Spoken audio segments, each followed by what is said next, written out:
All right, welcome to Cop Talk Live, changing cop culture. A little special Sunday night here with you guys, casual. My name is Dominic Gizzo. I'm a retired police officer from up here in the Chicago area, the northwest suburbs of Chicago, Illinois. A great state. The purpose, if you will, is the first time you're joining the channel. This is a pro-police channel. I don't know what you're thinking. You're like, man, I don't know which side of the aisle you're on, right? I don't know if you're that side that's like, man, fuck around and find out. I want to see cops crack heads open on the sidewalk. Or the other side's, man, all cops are bastards. They're all just self-proclaimed hero pieces of shit. It's neither of that side. And I'm not about to convince any of you guys with your arguments on why you're right or why you're wrong. I'm pro-police, 100% pro-police, but the fact is we have a lot of really, really bad cops out there today. And the problem is the hiring process, the standards. There's no standards in law enforcement anymore. They all suck. And they started a long time ago when I was on. And we just have a big problem. So anytime we do review videos, police critiques, all of that, we're looking at from a lens of how the hell do we change cop culture into going back to being public service? Because that's all I really care about when it comes to this. I care about cops doing the job the right way. Cops actually giving a shit about the citizens that they swore to protect. Cops honoring the oath to the Constitution that they swore to and all of that. Support the channel. Share our videos. Get our message out there. It's pro-police, but it's not under the guise of licking boots or these men and women are bastards. It's a guise of getting your heads out of your ass, doing the job according to the oath you swore to of the highest standard possible. CopTalkLive.org is our website. You can take a look at all the articles we have up there, videos, and more. We are live Wednesday nights, 9 p.m. Eastern. It's called in. The phones are open for tonight. I'll open the phones up in a little bit. We have a chat going on. It is good to see John Sharp. What's going on, man? How are you? Randall Munson, how are you? Lobster Lover. Mad Dad 39. It's good to see you guys. I appreciate you joining Sunday night. Thought I'd hang out with you. Have some fun. Have some just conversations and this and that. Guys, support the channel. Anywhere you look, if you're watching on Spotify, if you're watching on Rumble, if you're watching on YouTube, we're live on YouTube, we're watching on Twitter. Twitter or X will not have this link, but there's a link that says support the channel. It's a PayPal. It's Cop Talk Live. Go ahead and support the channel monetarily. We are looking to grow. We're looking to change things. We're looking to bring content to your viewing enjoyment. You could buy my book if you want something before the badge. Everything you need to know before you become a cop. Get the insights with a lot of stories that I've talked about over the last several years that are important for changing cop culture. In there, I actually did an article today I put out really quickly about why, if you're in the Round Lake Park area in Illinois, that was the town I worked for, you need to vote for Robert Seminary over Mayor Linda Lucanson. I mean, she's the current incumbent mayor. She's been there. She was there when I was on. If you actually look in my book, oh, here it is. Here we go. Page 176, this is the second letter I sent Mayor Linda Lucanson. Oh, Mayor Lucanson, it has been brought to my attention that a letter of confidence in Chief George Falenko was drafted by Officer Donna O'Brien and signed by every officer except for Officer Joe Segretti and myself. I submit to you the following information moving forward for yourself and the village board to use at your discretion. As I've stated in written documents, there have been illegal activities, unethical and immoral behavior, bullying, and threatening behavior within your department. I submit to you the following and leave it on your act or to act on or leave as is. However, I hope your oath of office as mayor compels you to take actions. And I put in this book, and this is the actual documentation I sent her. Hostile work environment, including threatening behavior. I have times and dates on here. Oh my God, a ton of times and dates. Have a look at this. Offensive physical body contact, openly discussing sexual activity, dissemination or discrimination, age, nationality, and religion. More and more and more do I have on here. Constant involvement in ongoing litigation. Oh, I put that in there too. Inability to control anger issues by chief, lacking in legitimate credible police and patrol experience. Inability to maintain integrity of legal investigated evidence. Inability to maintain command structure. Drawing inconsistent negative attention. I put all of this in a document to the mayor and I sent this to her. I'll be found in my book, Before the Badge, Everything You Need to Know Before You Become a Cop. And it just shows. The point of it is, to a degree, it doesn't matter if you have no involvement in my department or my area. You need to know what goes on in probably 90% of the departments in America. Everybody focuses on the big ones, right?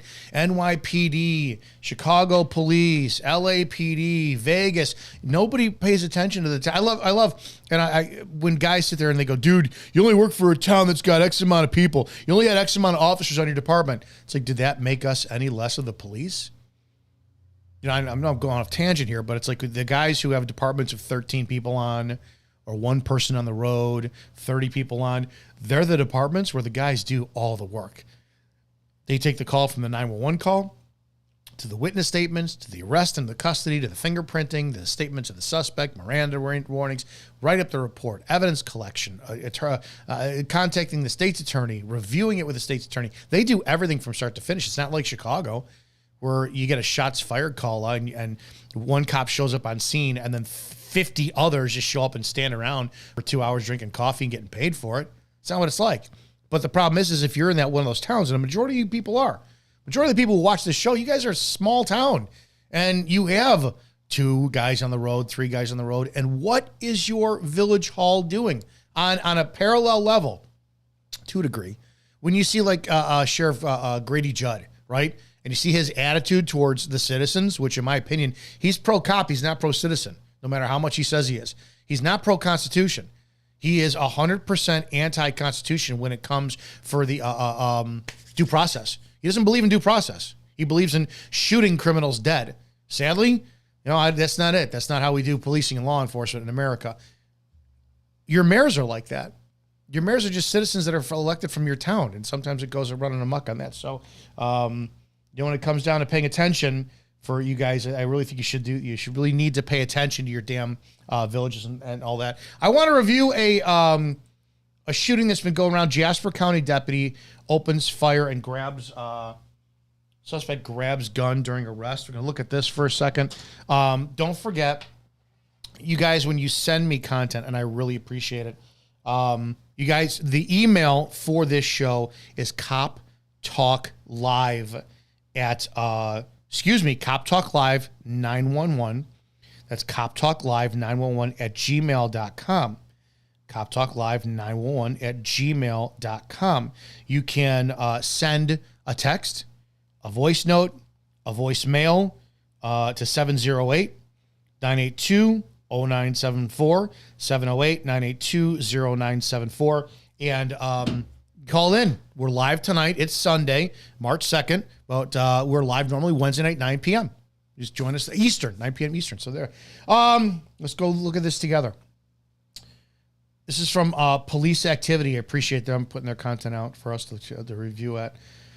Jasper County, Indiana, on January 26, 2025 at approximately 4:21 p.m.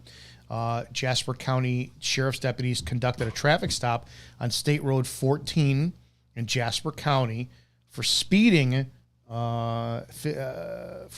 70 miles an hour in a 55 mile per hour zone. That's typical. I would pull them over for the same thing. It's 15 over. Same thing.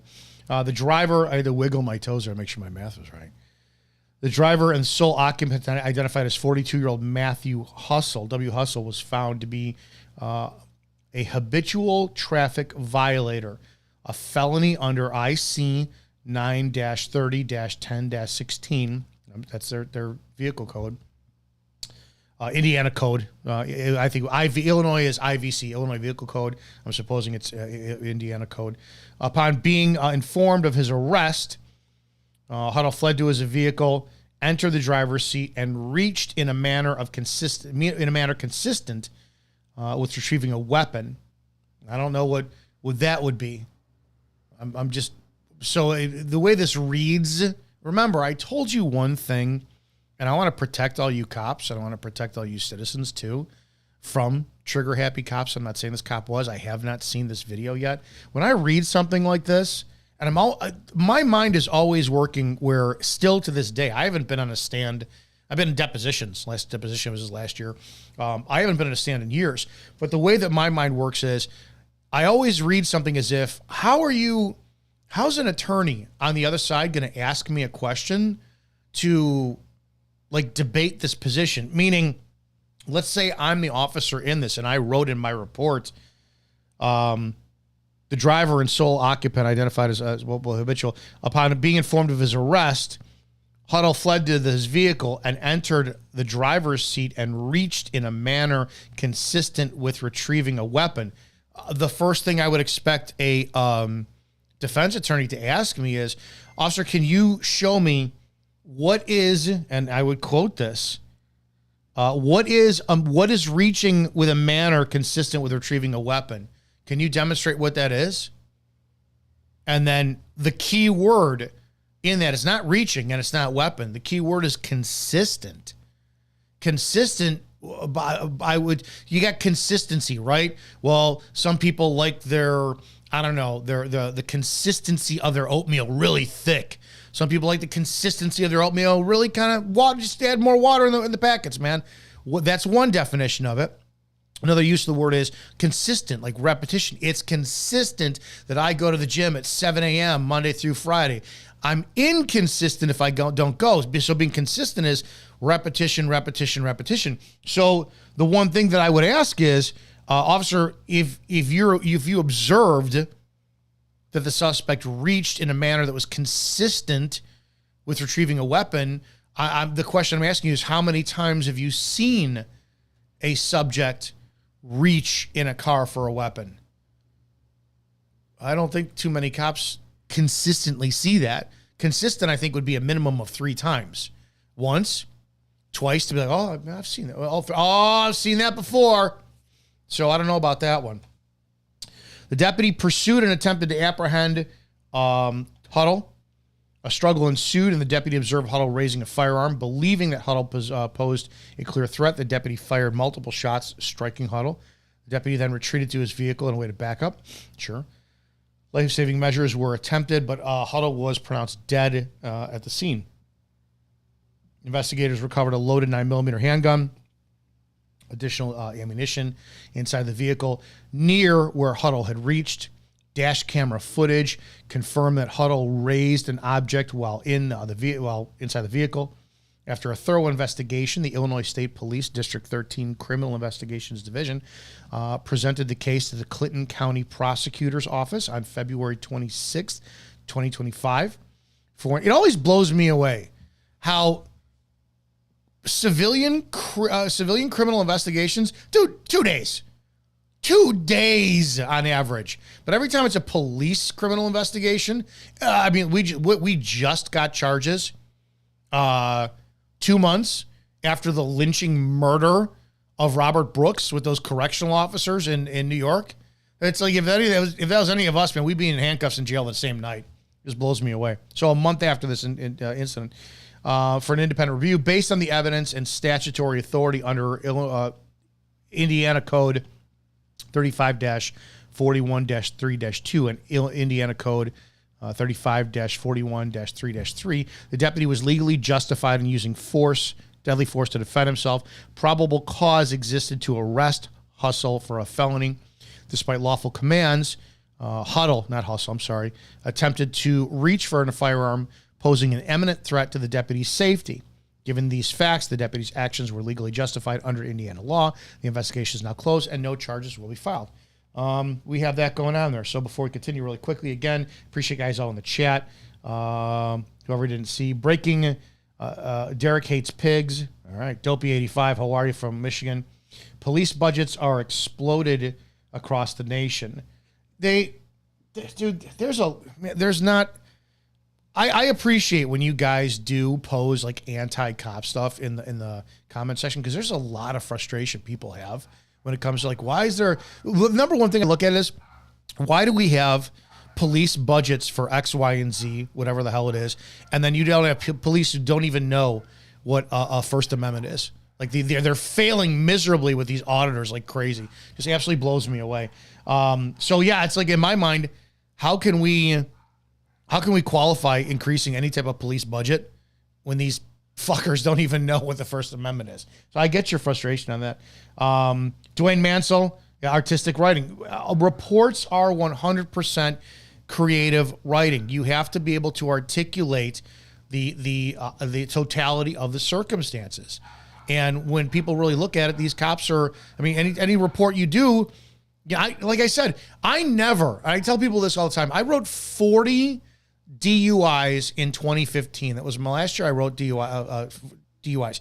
And it was from January 1st until I think my last arrest was in September of that year for a DUI. So 9 months, 40 DUIs. I worked 3 on, 3 off, 12-hour shifts.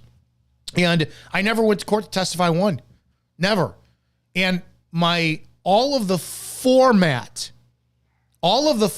was for my DUIs. They were kind of copy and paste when it came down to my verbiage. So they were never consistent again, because I never wanted a lawyer to challenge me to say, oh, well, on this stop you did this, and this stop you did that. I needed all of the sequence of my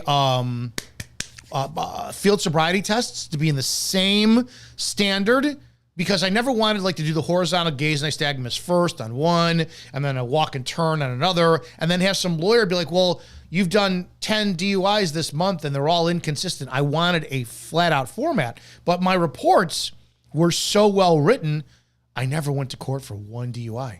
40. And I had some repeat offenders. One arrest I had, guy, I wrote his 6th DUI, and it was a revoked driver's license. And with all the probable cause on that stop and all the evidence on the stop, the purpose was not to go to court. The purpose was him to go, yeah, I plead guilty. But then I've talked about how DUIs are a big plea deal. But the point is the reports are supposed to reflect the evidence that the officer seen, because the report is what? It's a summation of the events that happened by the officer, a summation. It's not everything. Not everything. Then you put, because, I'm going to get so long-winded on this for a second. So when you go to testify, right, you are supposed to be completely knowledgeable of all the ins and the outs of the criminal case, the arrest. You ever get an officer, we were told this from the academy, it's true, you never say on the stand, I don't remember. Wrong word. It's I don't recall. I don't recall. Officer, at what point did you notice or did you observe my client had a strong odor of alcoholic beverage on his breath, and or they're tripping up, or you had a strong odor of officer, according to your report, you said that you noticed that my client had an odor of alcohol on his breath. Is that correct? That is correct. Can you describe the smell? And you describe the smell. That's not alcohol, because alcohol doesn't have a smell. Alcoholic beverage does. There's so many small details that people have to understand when they write reports and they talk about evidence. But the reports are a summation. They're a summary of the events that took place on scene. And you're not allowed your report when you testify. You can say things like, I'm sorry, sir, I don't recall. Well, is there anything that would help you refresh your memory? Viewing a copy of my report would, please. Which, that kind of, to be honest, that kind of bothered me a little bit. If you really were dead set on the case, you need to know that report inside and out. And once you submit it, there's no rewriting it. There's adding supplements to it, but there's no rewriting it.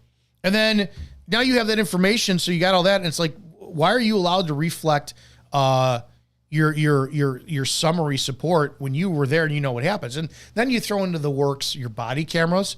And a lot of cases, I know that I think it's law. Again, I've been out of the game for quite a while. In Illinois, when you do a DUI or any, I believe it's any report, but I believe at the time it was specifically for DUI, you were not allowed to view your body camera footage before you wrote your report. Because you could, if you had to go and write your report, what you had, man, because it was based off the integrity of the observations you observed that put somebody's client in the handcuffs for DUI. So you can't have a cop, because that would negate probable cause.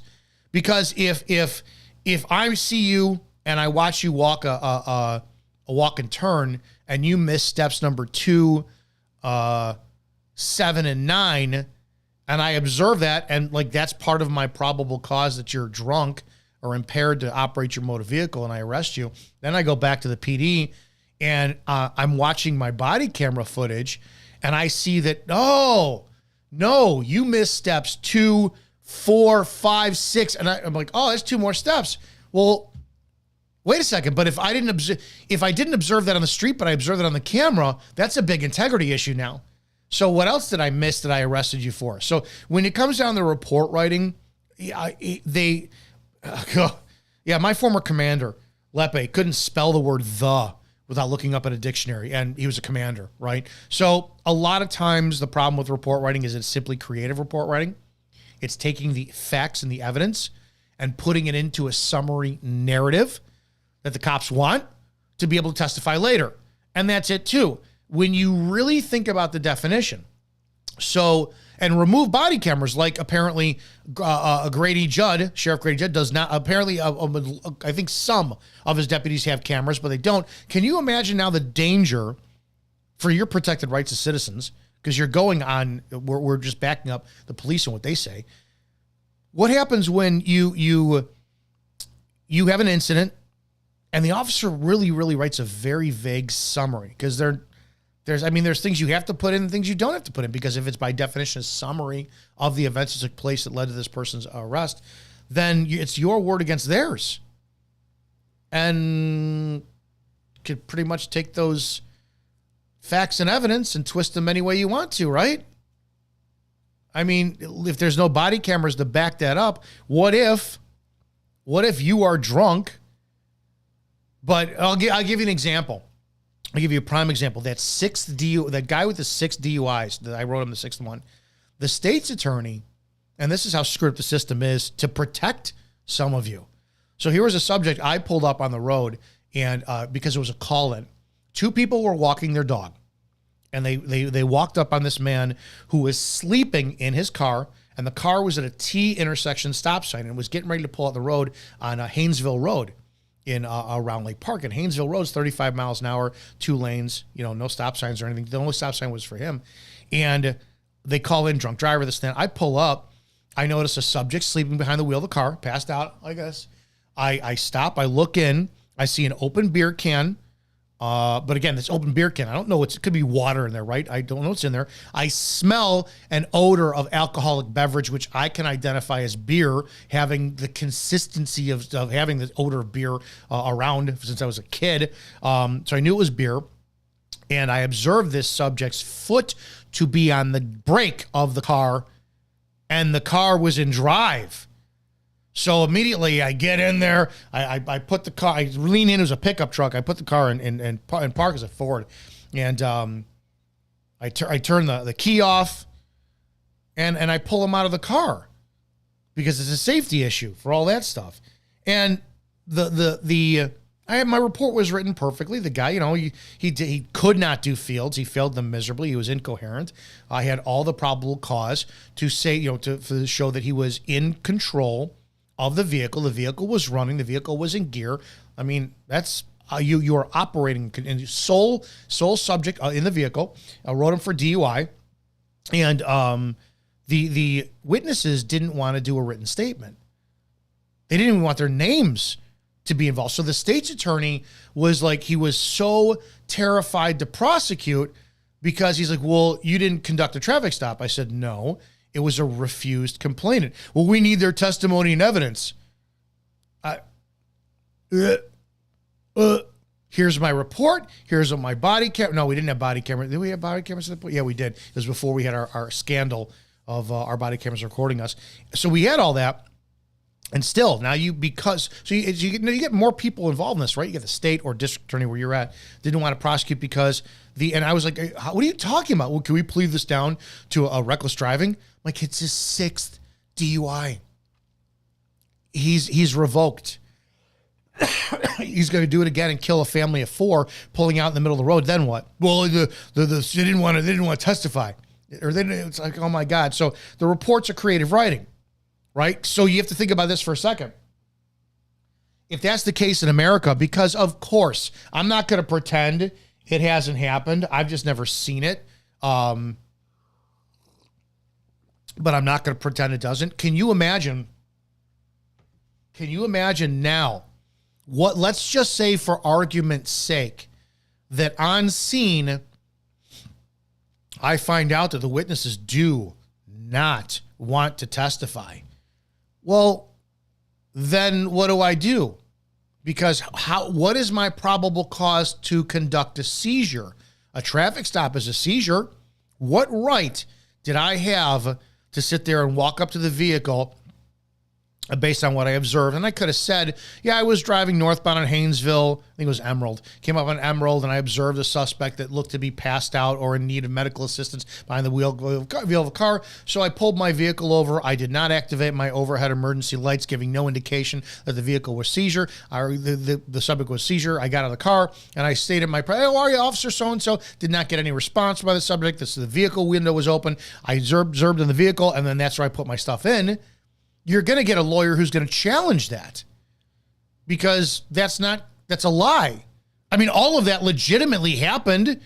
I didn't turn my overhead lights on when I got there. There's no point in doing it because I knew I wasn't conducting a traffic stop. I wasn't blocking traffic to keep people from going. I put my yellows on to divert them. So my point being is that when it comes to those reports, it's fucking creative writing, man. Sadly, I don't know the level of integrity we have with cops in America, and I hope to God that it's much, much, much, much higher than I hope. Scott Stillwell, how are you? Bev, what's going on? Sin City Giggles and Liberty, how are you? Good to see you. Dwayne Manzel, what's going on? Prairie, good to see you. And let's keep going. Eric, Hookman, man, I can't pronounce that. I hope to God I can pronounce that. Jeez, guys. Awesome. Guys, don't forget to support the channel. Go ahead and hit that super chat button. Show some love. Continue to support what we do for this this progress and this goal of changing cop culture. It's only with your support are we able to continue. And go ahead and hit the PayPal button too. Cop Talk Live. Changing cop culture, and let's do that. Let's check this out. This is the shooting. I will say that the subject too he spent 6 months. He was sentenced for his unlawful trespassing on the January 6th issue back when they had the debacle. Whatever your political issues are at that, it's not relevant for this case. It may not be. I'm going to post something. I will say this before. If he ran, and this is just my conspiracy theorist thing, if this subject was pulled over by a traffic stop and he had just gotten pardoned and he went to get a gun and he did get a gun, just a question. What did they do to him while he was locked up to make him so terrified about going back to prison? Just asking. Let's do this.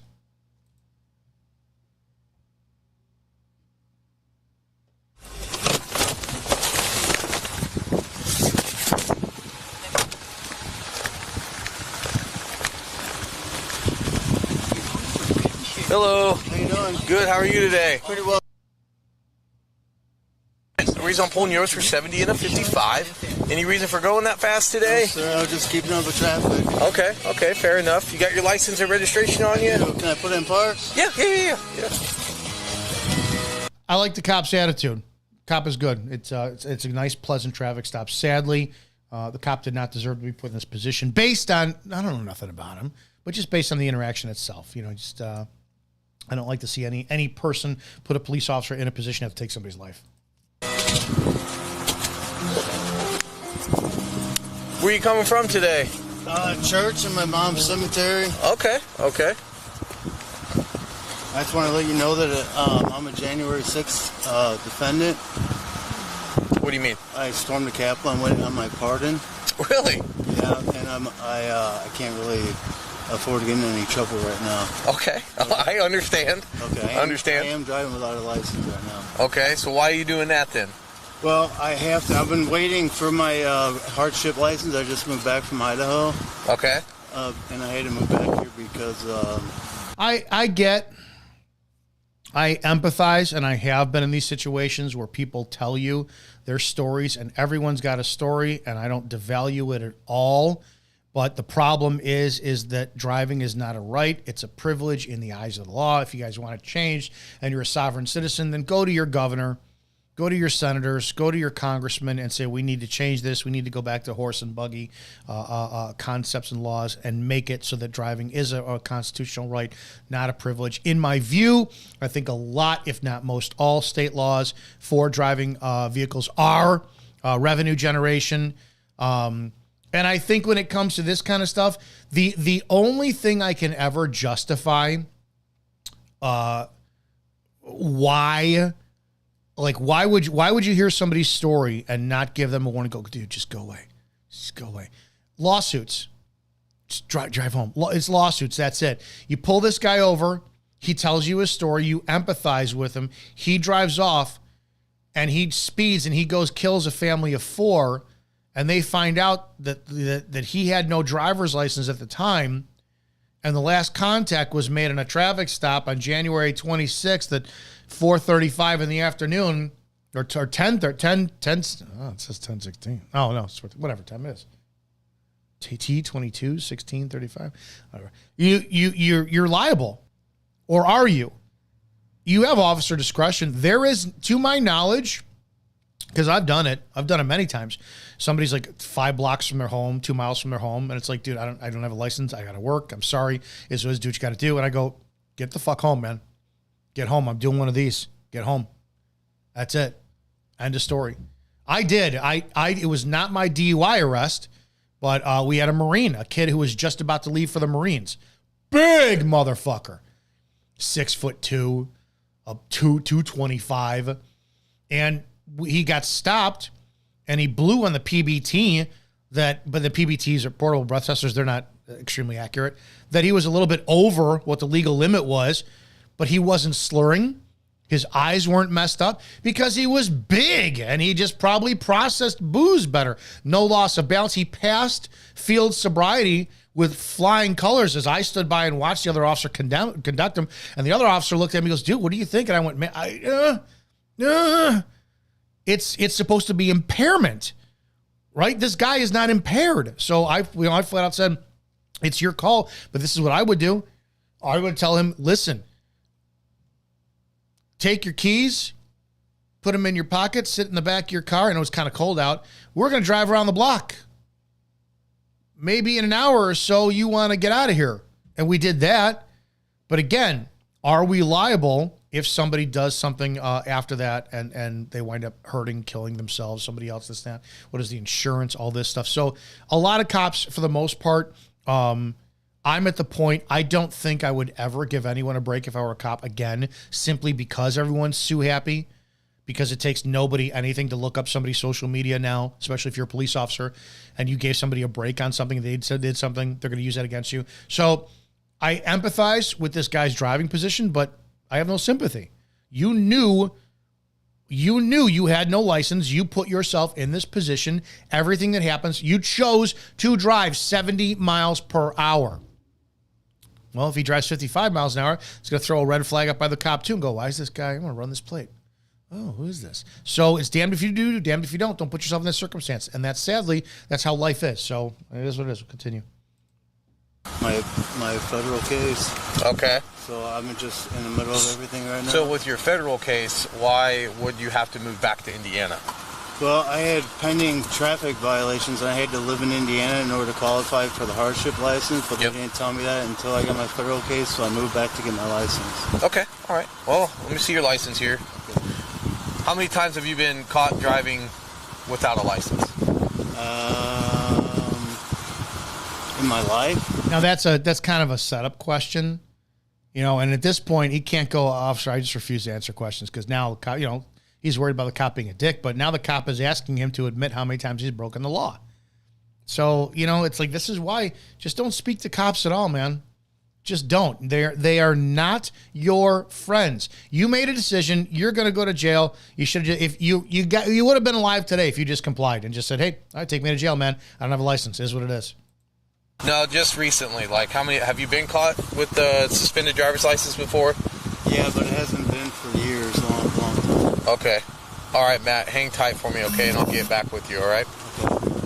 Okay. Actually, you know what? Do you have the registration for your vehicle? Bought this. I think I have the title in here. Okay. Is that a corgi back there? This is the Senji. Okay. Rescue dog. Okay. All right, Matt. Hang tight for me, okay, buddy? So now if we're going to do training on this, what's the right answer? What should the cop done? If he knows he's got a suspended driver, if he knows this guy is January 6th, do you leave him in the car? Do you take the keys? Do you seize? At this point, this is just me. If he's going to admit that he has no driver's license, and I can't see whether or not the what do you call it? The driver's license is like expired or whatnot. And he's alone by himself, but this is me.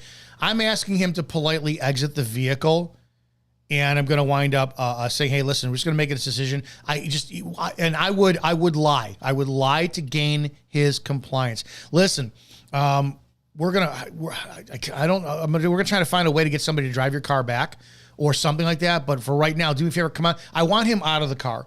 I just don't want him to flee.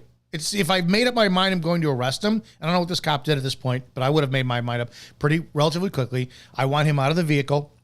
But again, I don't have a backup officer there. But then again, I did a lot of stuff with myself. Most cops do. I would have taken him into custody. I would have patted him down, especially if I found out his status. He's waiting on a pardon. He's got no driver's license. I'm just taking the totality of everything I observe, and I want him out of the vehicle because I don't want him to drive off and cause more issues. And then I'm going to silver tongue talk him into getting out of the vehicle, pat him down. Hey, man, I'm gonna bullshit. You got to know what the hell was it like to be in the nation's capital, man? As I'm patting him down, dude. No, man, I'm on your side. Holy shit, I can't. But fuck Biden. I would have been lying through my teeth to gain him, and it is fuck Biden, but I would have been doing everything I could to be on his side to calm him down and de-escalate a situation. That and for those of you who are wondering what de-escalation is, that's what it is. It's like, you get what you're given, and you run from there, man. You become a creative storyteller. You lie to the point of doing everything but promising. You cannot promise, no, man, I promise you I'm not going to arrest you. No, I'm not going to do that. You promise, man, I promise I'm going to do everything I can for you. I'm on your side, son. There's a big difference. Big difference. So you never lie to the point of making a promise because that's illegal. And then you fucking lie to gain compliance, and you get that out of the information they give you. So again, on me, I would have been like, dude, what was it? Fuck that Pelosi. Did you sit on that bitch's desk? I would have pissed on her desk. Man, well, I don't know. Why didn't one of you guys take a shit in her drawer and do all that? Whatever, man. But hey, listen, I'm going to get you out of here. That's not a lie.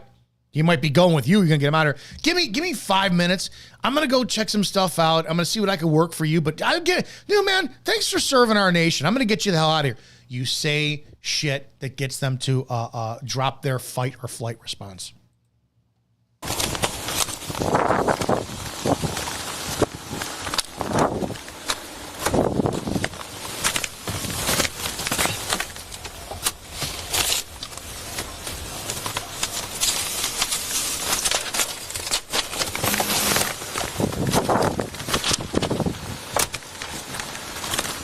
Steve Lander, make sure you call in 708 or send me a text 708-982-0974. Being 100% serious. You say you like me, but I'm full of shit. I legitimately want to have a conversation after this. So send me a text so I can give you a call. Hey, Matt, you want to go ahead and shut your vehicle off and step back here with me real quick? Yeah. Go ahead and shut it off for me, please. Am I under arrest or anything? We'll come back here. I'll explain everything to you, okay?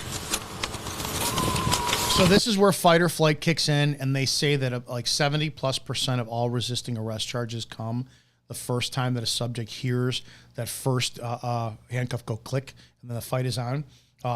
So when you do this, you're under arrest.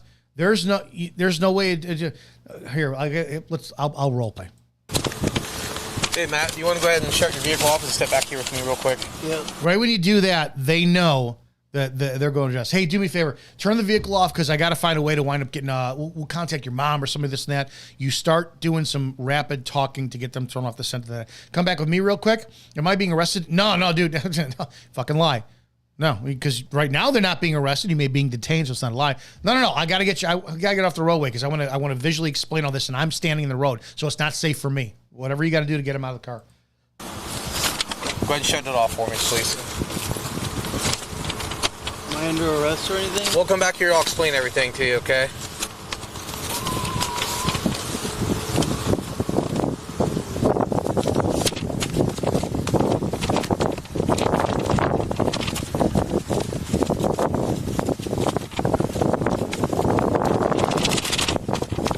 This time too, it's like I bet you anything right now in all this time that's passing, the subject is deciding whether or not to pull that pistol.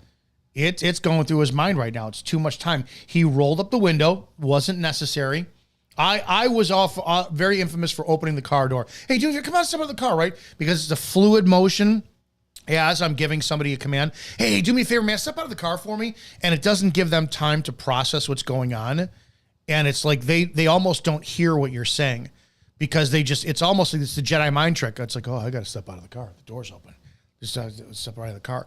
So I'm going in a fluid motion, step up, hey, and if the door's not locked and the window's open, hey, dude, just unlock the car for me. All right, excellent. Come on, Alfred. And I'm helping them very gently. I'll grab the arm. I'll take the inside of the arm. Come on, just step out of the car for me. And it's a guided motion. You're not pulling. You're guiding. And almost every time I've ever done that, it's just a natural human compliance to go, oh, I'm going to go out of the car with you. So, and you got to be ready, got to be alert. You got papers in one hand and your other hand is not free and he could be reaching for a pistol. So there's tactics that need to be, you need to be aware if you're a cop all the time, all of your surroundings, of your circumstance, everything. Not to mention the fact you're on a highway and you've got cars speeding past as you go. Yeah, all this time he could have been reaching for a gun. Could have exited right there and lit him up. So I'm going to hold on to this real quick while I explain it to you. Okay, so today you're getting off with a verbal warning for the speed. However, you're a habitual traffic violator.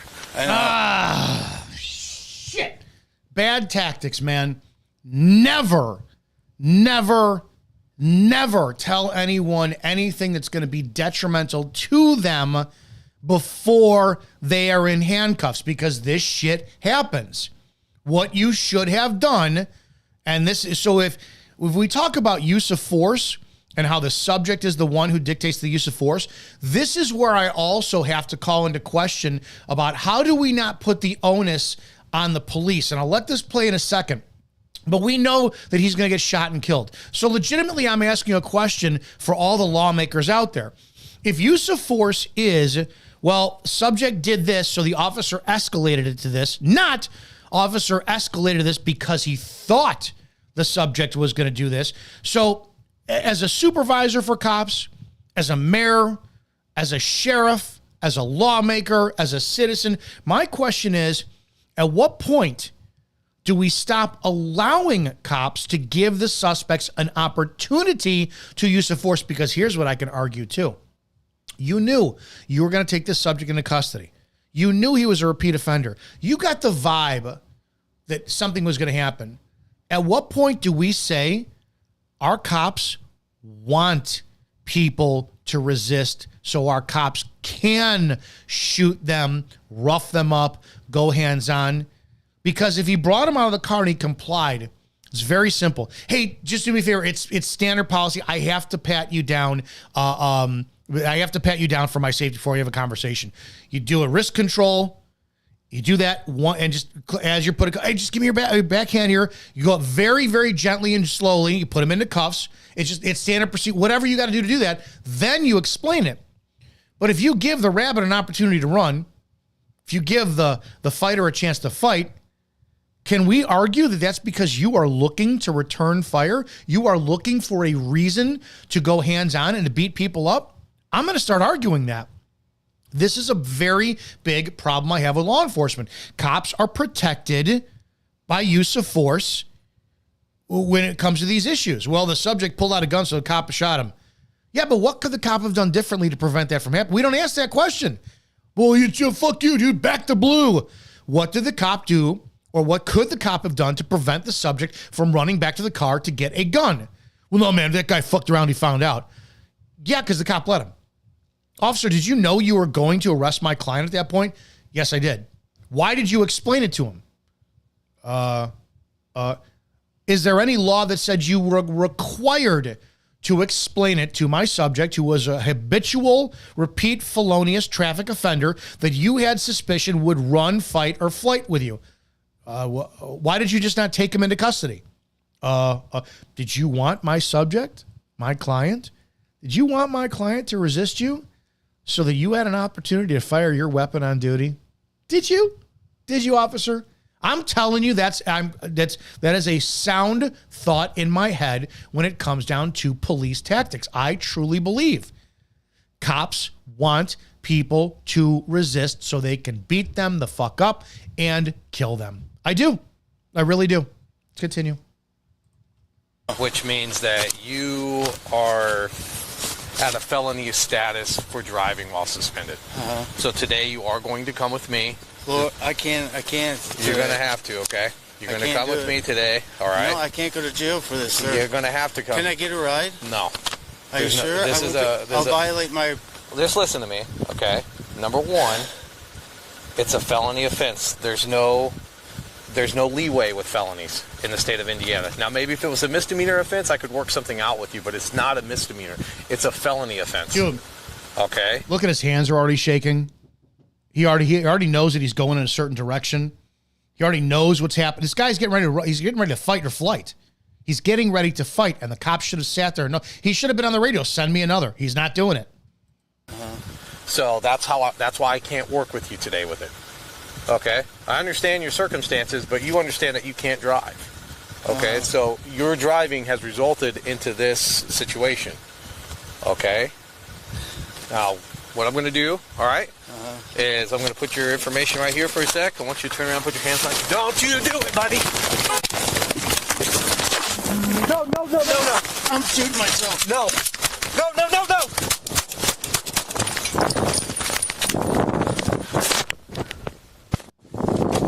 And you heard him. I'm shooting myself.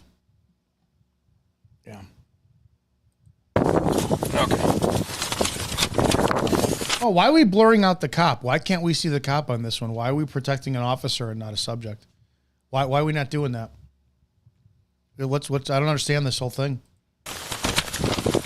All right, so I'm going to hold on to this real quick while I explain it to you.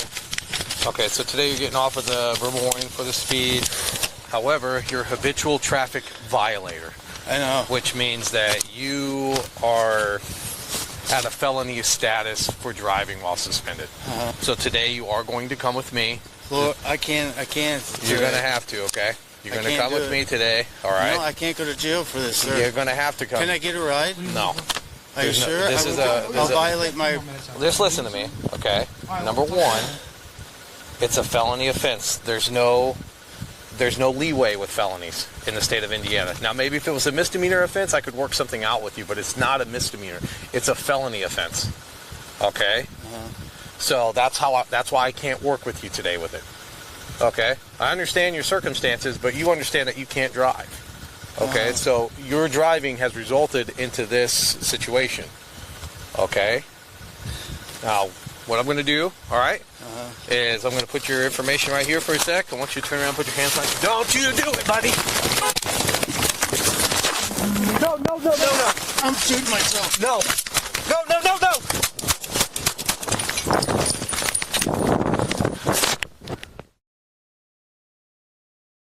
While suspended. Yeah, so that's rough. I mean, everybody's in danger in this. You even see the cop. He shoots. My God, as he shoots, watch this. He goes right back into traffic. The cop could have been killed by a passing by car. He just goes right into the other lane of traffic here. Come on. Watch. He just spills right out, goes right out in the street after he fires. Well, he got tunnel vision. That cop could have been killed.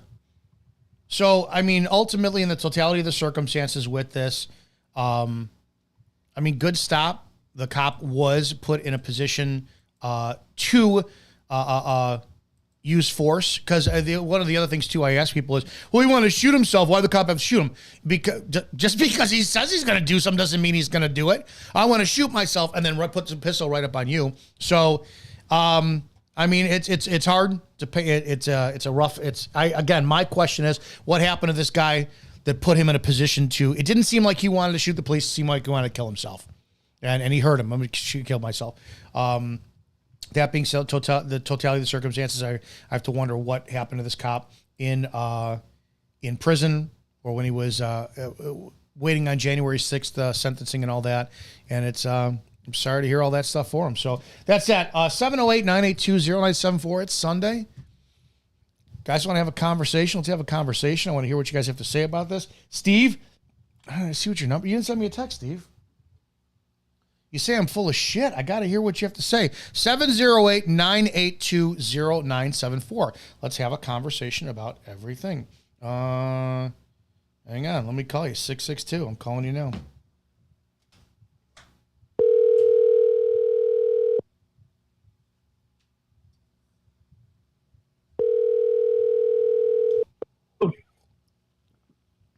Hello? Hey, you're live. What's going on? Hey, Dominic, how you doing, bud? Good, man. What can I do for you?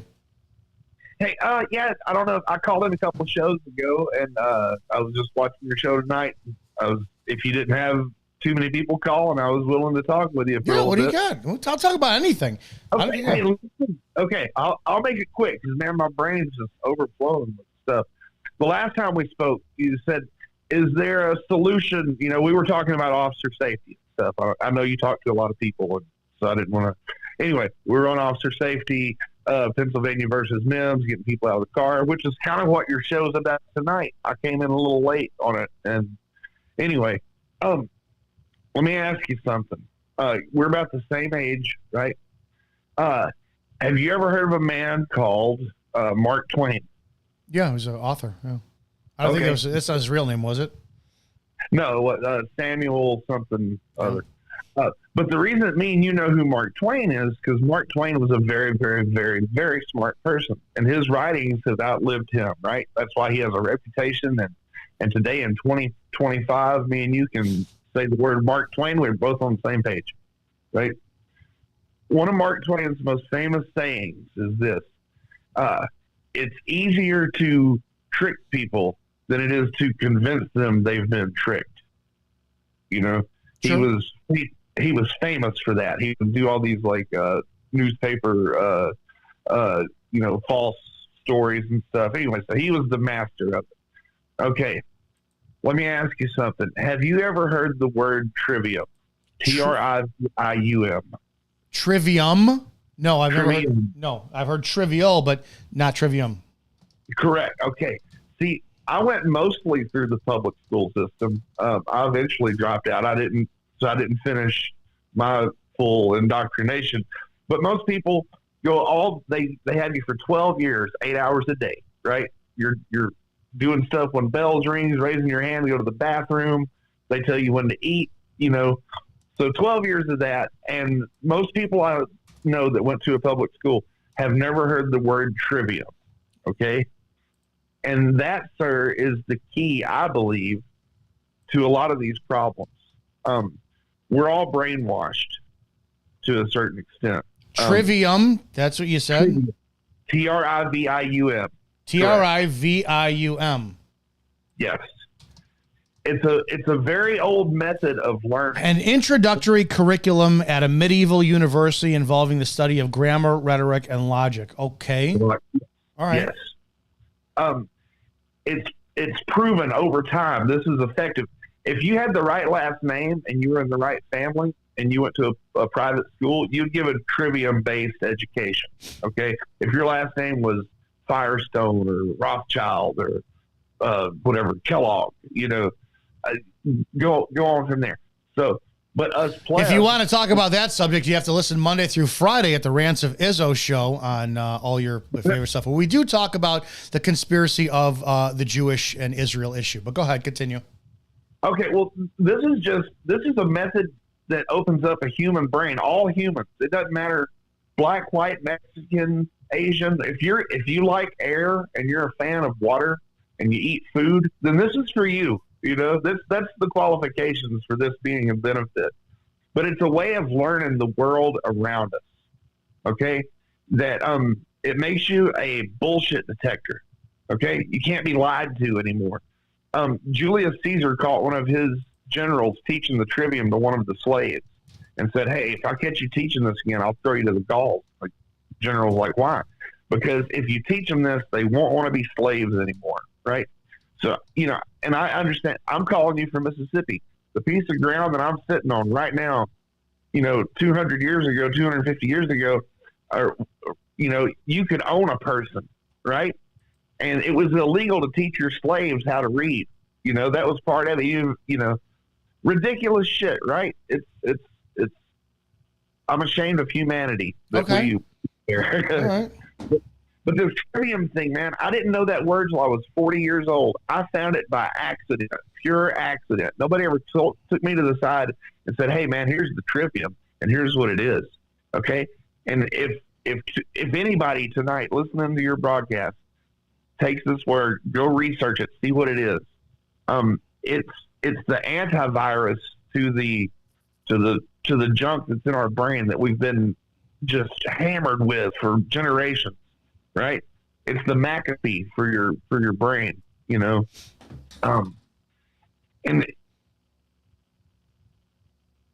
I'm not going to try to get into the nuts and bolts of it. I just wanted to expose that word. I told you last time I'm a musician, right? That's my thing. Is I love studying law and all that, but I don't consider myself an authority by any stretch. This is a question. This is not from me.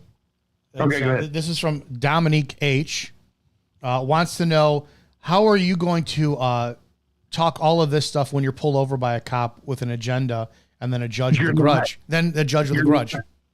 Yeah, you're not. Now, once you get in the courtroom, it's a little bit different story. But on the side of the road, this conversation would probably get you killed.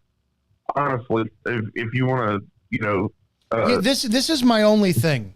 This is my only thing. There are things that people who support sovereign citizens can bring to me, and I'll be like, man, that kind of makes sense. There are things that you could say they'd be like, man, that makes sense. I fell into the conspiracy theories many years ago, when you'd have some presidents would talk and there would be the flags that have the yellow or the gold trimmings around them, the fringes, and they would be like, "Oh, that means that we're under maritime law." And I was like, "Oh, dude, this sounds kind of cool." This is my only question.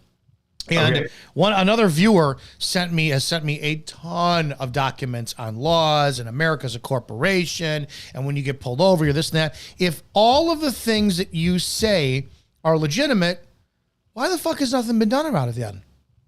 Why is it? Why do we still? Why are you guys all this information? But it's still then. Legitimately, why are any of you complying with the law? It's intentional dumbing down of America. There's a book that was written by a former head of the federal level of Board of Education.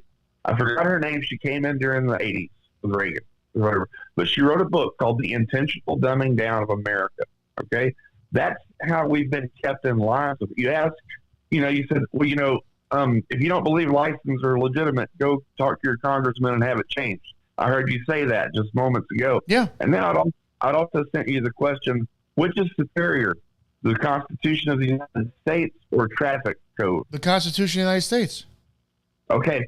Well, why am I not allowed to have that conversation before traffic code comes in? State law. You got 10th Amendment, states' rights. Because the Constitution, outside of what? Fourth Amendment seizures, I don't really know how the Constitution applies to traffic stops when it comes down to state law being broken. You're protected, your free speech, First Amendment. You're protected by your Fourth Amendment, illegal searches and seizures. So, we have free movement of liberty and due process. Sure. If you're free movement of liberty and due process, then walk. Yeah. Well, ride a bike. Okay.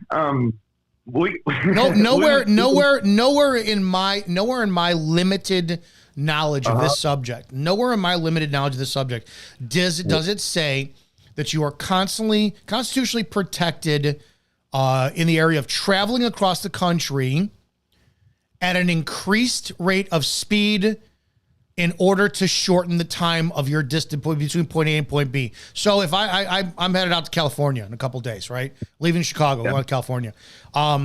I have all the freedom in the world to walk there.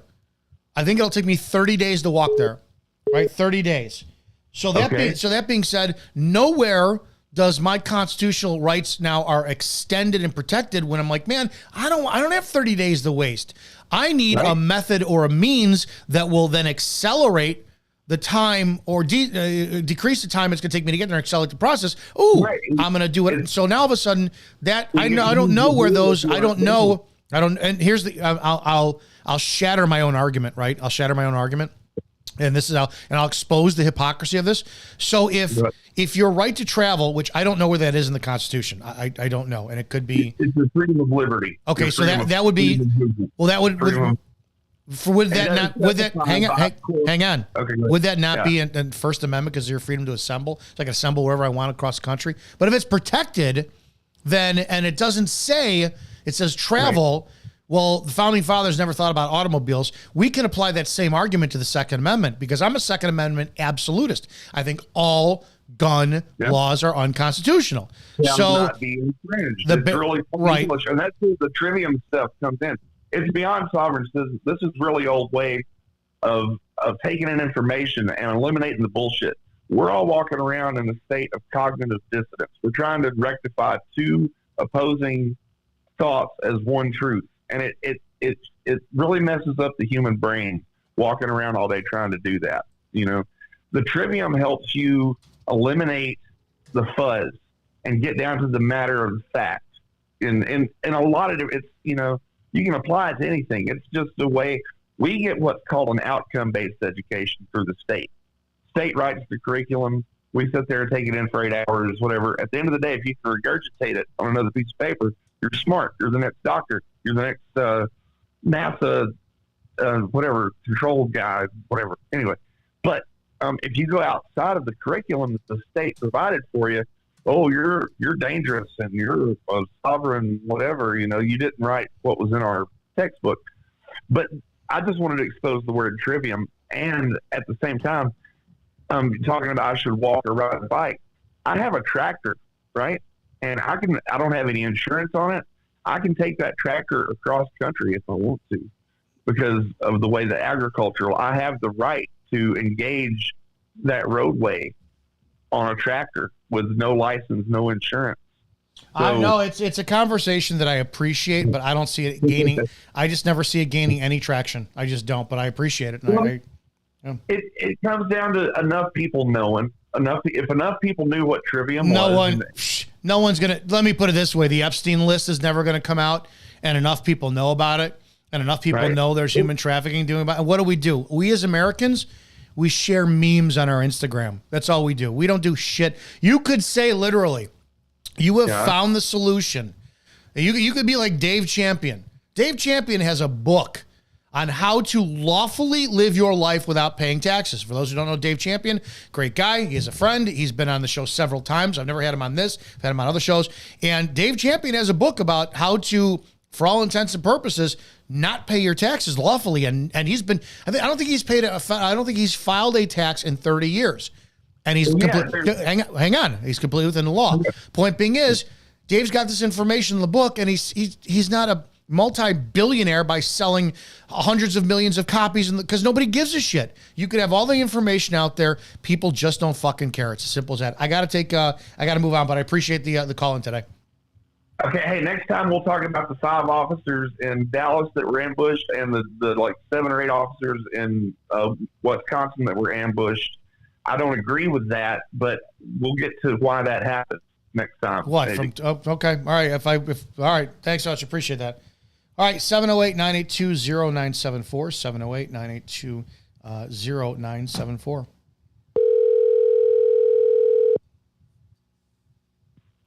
Hello. Sorry, I was choking on my coffee. Yeah, you're live. I missed your call. What's going on?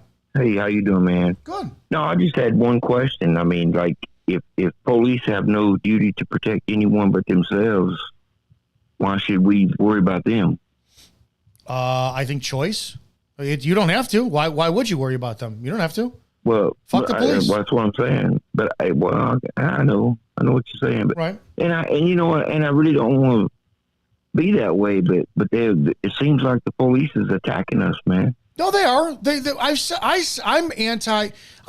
I'm pro police, but I'm anti bad cop. And sadly, we have way too many. It's no longer a few bad apples. The orchard has rotted. If we watch, all anybody has to do is watch what happened during the last 5 years.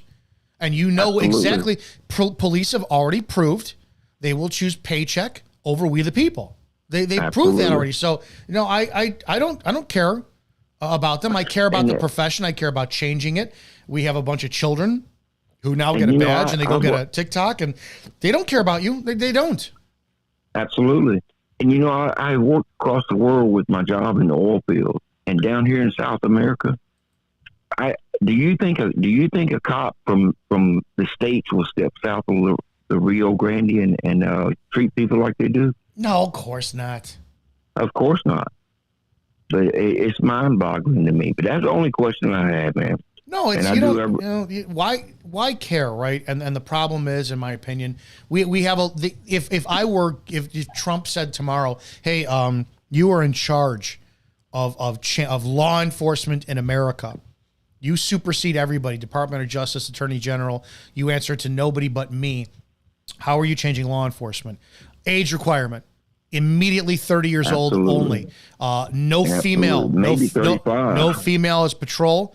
Every officer who is over the age of 60 is encouraged to stay on as long as they are able to physically drive a squad car and get out of it and answer calls without their back thrown out. Qualified immunity would be gone. Certifications would be gone and replaced with licensing that needs to be renewed every 2 years. 100% pass. 100% pass of a Constitution test, 100% pass on the range. There's so many things that I would. And personal insurance being carried. That three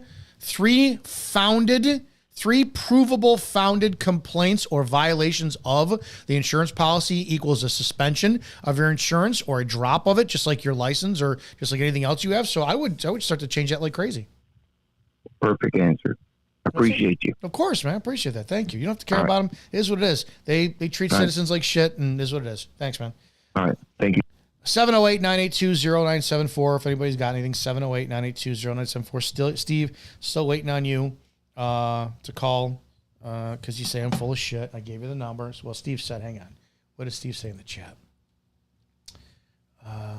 Thank you to J. Sparks, 9th Amendment, an EOD operator. Article 4 talks about the freedom of movement and transportation. Yeah, this is Cop Talk Live. You're live. What's going on?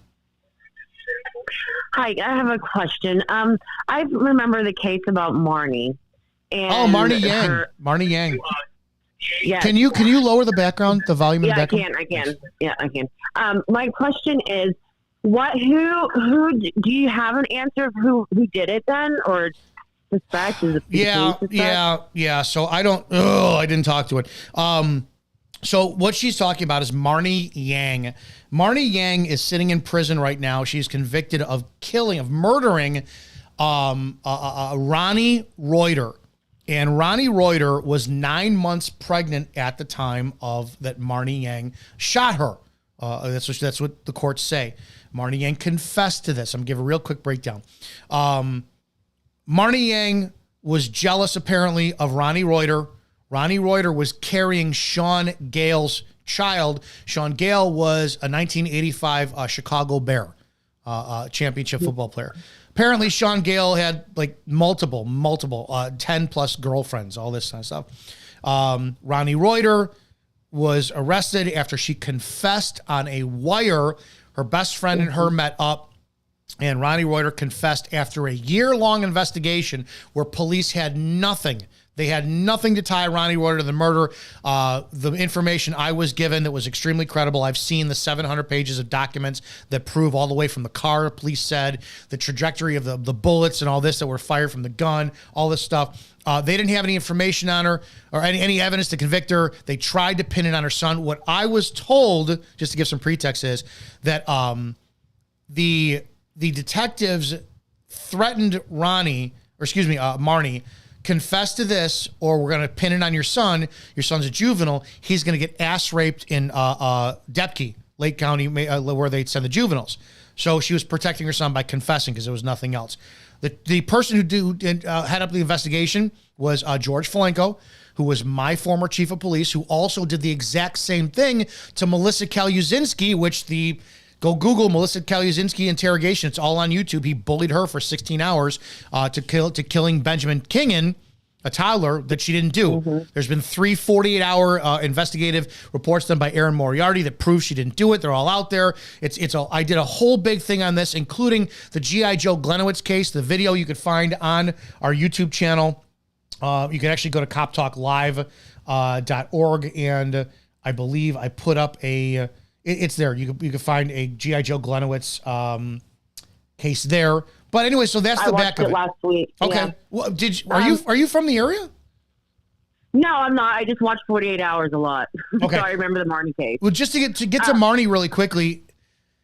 Yeah, I can't. Oh, I don't want to jeopardize anything. Jed Stone, who's her attorney, the investigators are working on the Jed Stone case.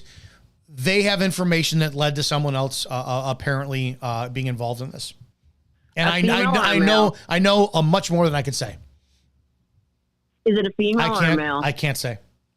But it's been so long. What's taking so long to get her? Oh my God, the fucking Illinois court case. I met Erin Moriarty and Kathleen Zellner. And Kathleen Zellner is Stephen Avery's attorney from Making a Murderer.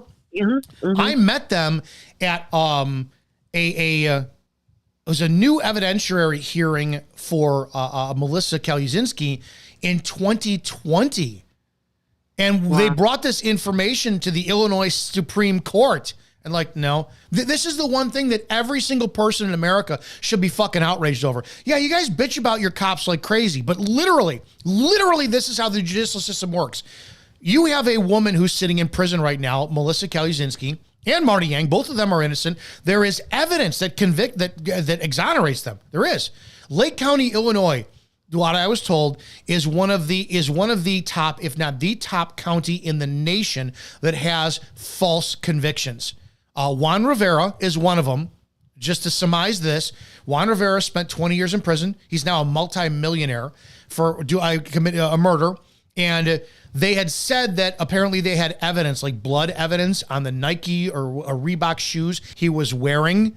And it took them years and years and 20 years to find out that the shoes that they accused him of wearing were not released at the time that he was convicted of this murder. So you can have all this evidence, right? We have evidence that proves Melissa Kaluzinski is innocent. There's a coroner. I've talked about this again. I did a whole thing on this. Coroner that showed that Tom Rudd said, no, this is a pre-existing condition.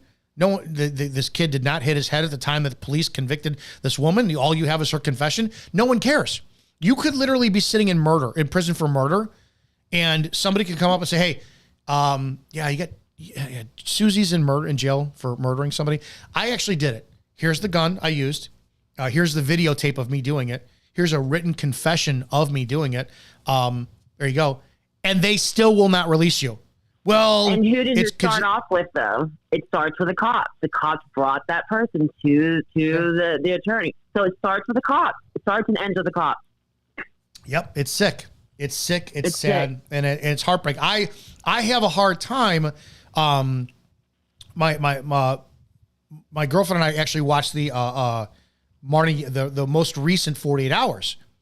And I'm crying because I'm so fucking angry because I have been in rooms. I was in Falenko's office every fucking day listening to him talk. And he used to try to bully us like crazy. And we're grown men.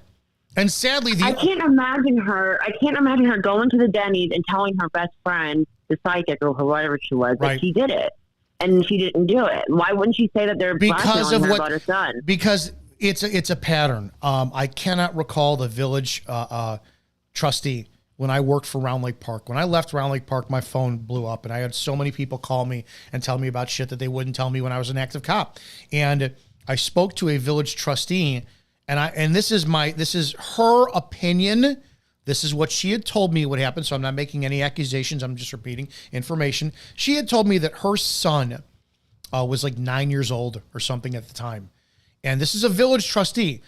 Something about alleged sexual abuse in the home. 9-year-old son was messing around with another child in the home, right? Kids doing kids things.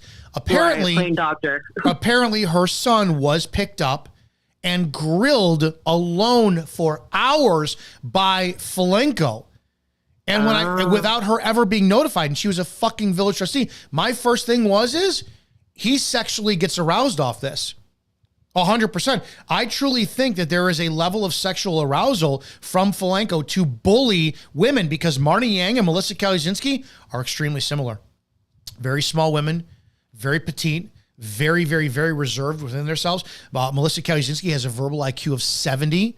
I think there was a sexual gratification of this. He tried. We didn't take his shit.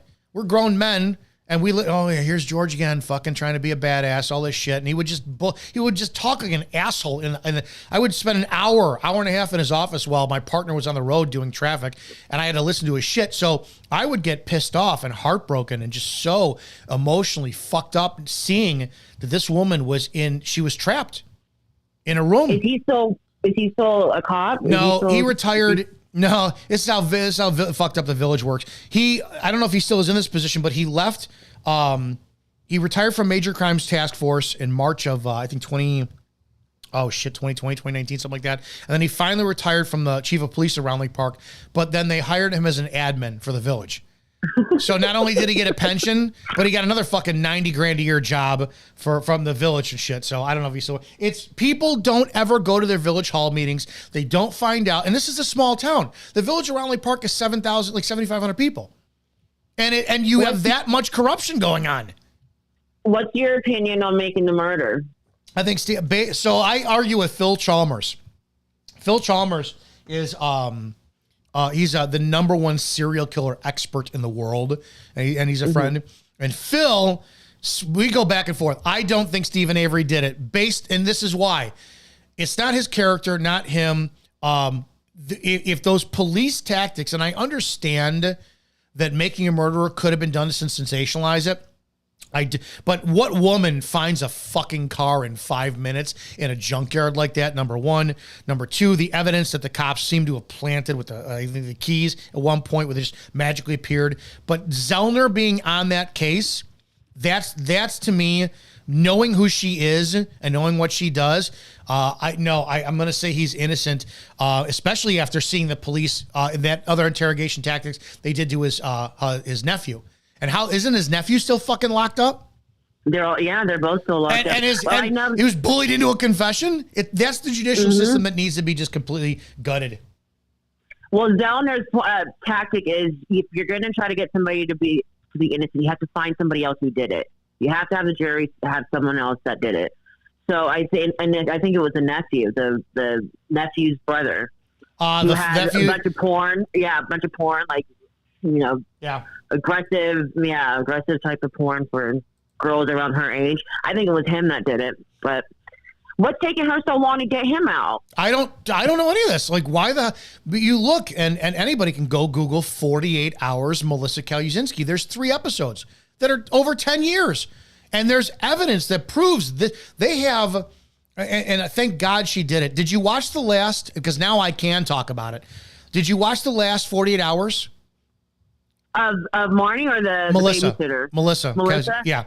No, I haven't watched that one. Go watch it, because there's one scene where Erin Moriarty is interviewing a woman, I can't remember her name, a Hispanic woman, and she didn't want to be on camera. And they have her back only shown, and they were talking to her. They've been looking for her for years because there was apparently some type of alleged baseball bat, kid's baseball bat, Ben Kingan's head, and this and that, and the parents. How long ago did that come out? This just last month. Oh wow! Oh, okay, yeah, no. Ben's parents. There was a deleted, and Paul Kalyazinski, Melissa's father.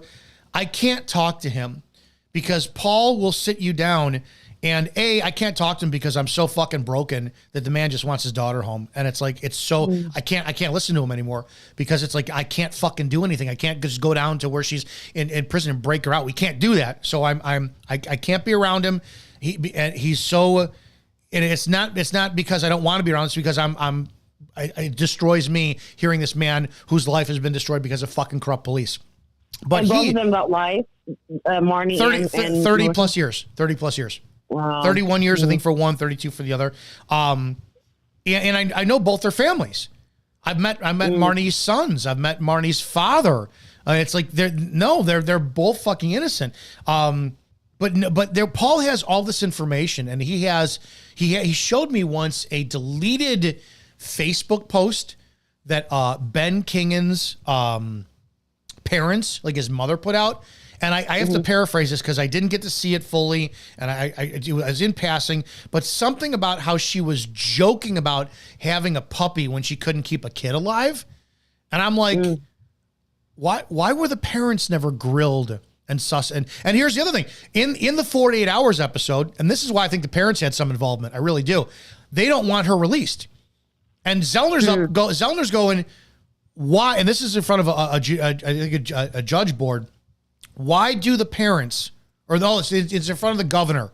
So she's got things going in front of J.B. Pritzker to get his consideration to give Melissa a pardon, which I think is bullshit. They should release her fully exonerated because of this evidence and fucking get it out now. But the parents, they don't want Melissa released, and they don't want to see new evidence. If you have a child killed and you knew, no matter how mad you were, and this happened in 2009, so we're coming up on 20 years later, I'm sure you're still angry, but if you found out, hey, listen, we have proof this girl did not do it, an innocent woman's in prison, and we have legitimate proof that this injury was caused by someone else, and you say no, that's because you don't want your involvement exposed. I think that Ben Kingan's parents had something to do with his death. I literally do. Just based on their fucking refusal to hear new information. They don't want to be investigated. The Innocence Project. They should write the Chicago Innocence Project. I don't know. See if they can get the ball on it. Well, and then I have one more question. Yeah. Can you just do a quick 1 minute? What's the curriculum for a police academy? What do you guys actually learn when it comes to use of force? We spent a lot of time on use of force. More time on use of force than we did on anything else. I went in 2001, so that's 24 years ago, long time ago. Things have obviously changed. When I went, we did a ton of scenario training, ton of role play training, a lot of firearms training. When I left the academy, I was under the impression that everyone was on a call to kill me. That's what they get. That's what I left with the impression of. So they did a real good job that the 95-year-old woman who calls 911 because she can't find, she can't find her dentures. You go to that house, you still need to be aware because she's going to pull out a gun and kill you. That's what they got. Whatever happened to the boiling water person, the girl that died for the boiling water? Yeah, Sonia Massey. Yeah, what happened with him? I think he's charged and arrested. So I don't know what's happened since then. All this shit they never do any follow-up reporting on. But dude, so my question is, why do you have a taser and like pepper spray and all this other stuff if you're just taught to shoot to kill? See, you're not. You're taught. And I did stuff on this. You are shot, and it's semantics, right? And I argued with a guy on a radio show once that I said, no, you're taught to shoot to terminate life-threatening behavior. So if I pull up on scene and you've got a gun and you're holding at a family and just my mere presence alone gets you to drop that gun, I can't shoot you, right? If I pull out my pistol and I pump you full of 13 rounds, you drop the gun and you're still alive, well, I terminated the life-threatening behavior. That was the only purpose of using deadly force. I have to render aid. I don't walk up to you and go, well, 13, here's number 14 in the head just to kill you.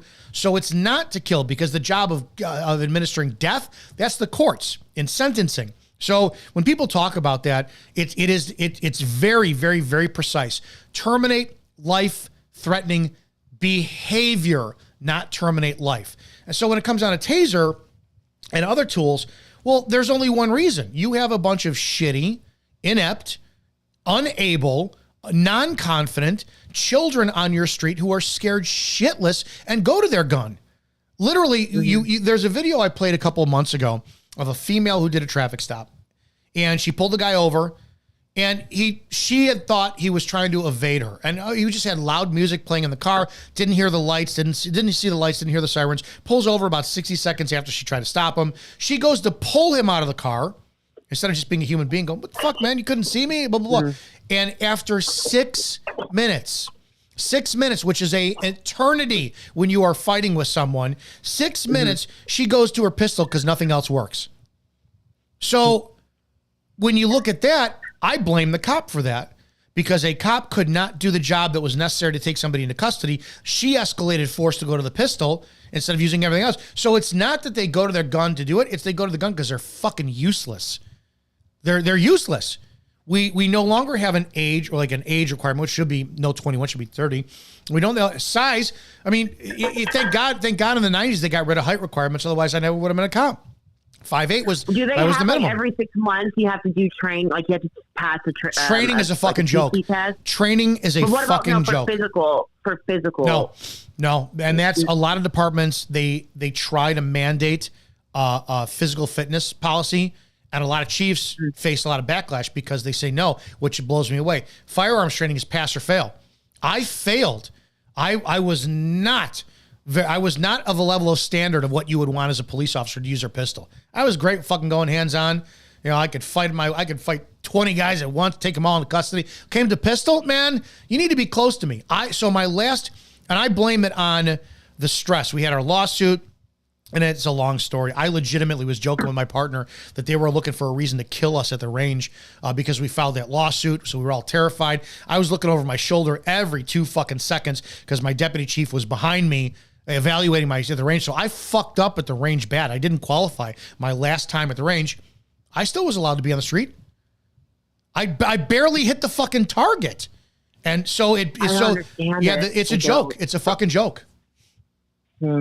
All right. Well, thank you for answering all my questions. Appreciate that. I appreciate the questions. They were great questions. All right. We'll talk to you soon. Bye-bye. All right. If anybody's got anything else, 708. Hang on. Let's see if you guys got something. All right. 702. Calling me a call. Steve, if you're not going to call, man, don't be a pussy in the comment section. Sorry, I'm yelling at Steve because he's being a pussy in the comment section. No worries. You yell. What are you doing with 702? You in Vegas? Are you in Vegas? I'm in Vegas. What do you got going on there, girl? I have a question about, I don't want to be boring, but stop and ID state. Oh, yeah, Terry stops?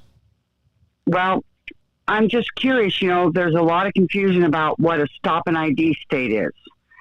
And I'm just wondering, is there any state in the United States that police can just stop you with no reasonable articulable suspicion of a crime and ID you? This is not 1930s Germany, so I don't think so. Right.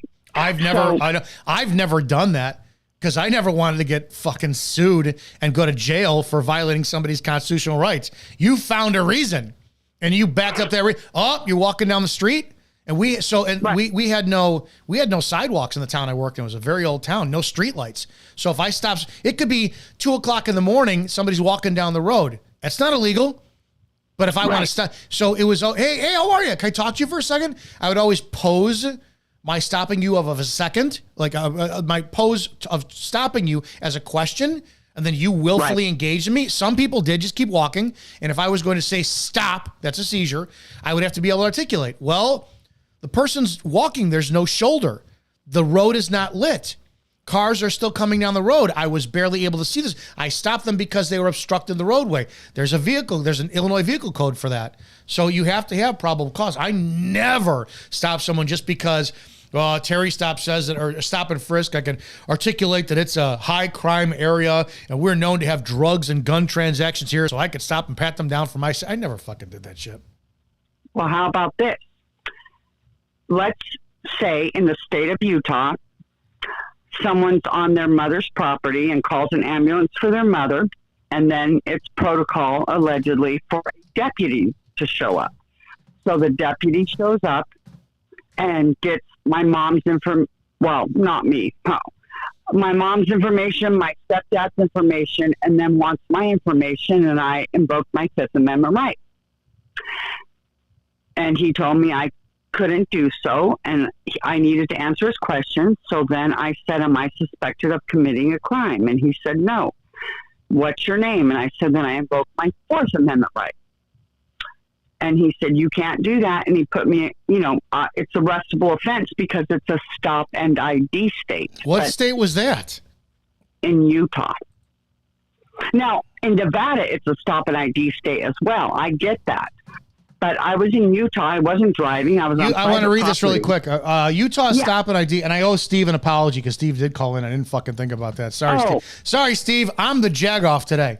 Utah. I thought you spoke to Steve. I did, okay. But I'm not putting two to two together with like the names on the chat, and I'm calling Steve an asshole. And Steve, I'm sorry, man.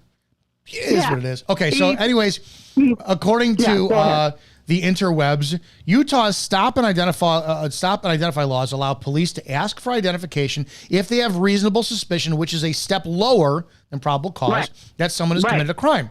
The law requires you to provide your ID and address. You don't need to answer questions that would incriminate you. So, but the cop does not have to tell you. There is the other thing too. So if you committed a crime and I know about it, I don't have to tell you why I'm stopping you. And this is why it's unfair, right? So like, let's go back and talk about the driver who went back to get the gun and shot himself, right? So if I find out that you perfectly match the description of somebody who's going around and you're pissing on everybody's front porch, and that's a crime in my state, and I know that, I'm going to say, hey, miss, how are you? Do me a favor. Yeah, can you come on over and get your ID? And you're like, why?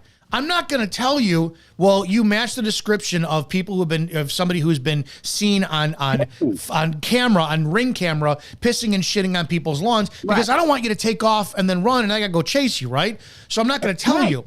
But when I tell somebody, hey, yeah, the reason I legitimately had not that thing. I had a guy who was going door to door, and he was burglarizing homes on day shift when no one was home or at work. And what he would do is he would go up, knock on people's doors.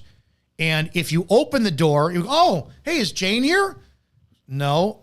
Oh, I'm sorry, I must have the wrong address. And then he would leave. He would wait for nobody who was home and then force entry.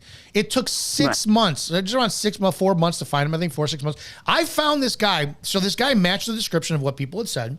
And he's walking around door to door. And I see this guy knocking on doors. Now, there's nothing illegal about knocking on doors, right? Right. Some people are soliciting. He could be going, hey, I mow lawns for a living. Can I? And maybe you need a permit for lawn. So I watched this guy who matched the description, and he knocks on one door, and I see him knock. I see the woman open the door, closes, and he walks away, and I see him put his hands in his pockets, just walking. And I'm used to like door knockers, people trying to get signatures for votes, and I don't see anything on him, and I have nothing. I have no probable cause, and my reasonable suspicion was just thin as shit. And I look, and I said, hey, how are you? And I have the window down. I make conversation with him.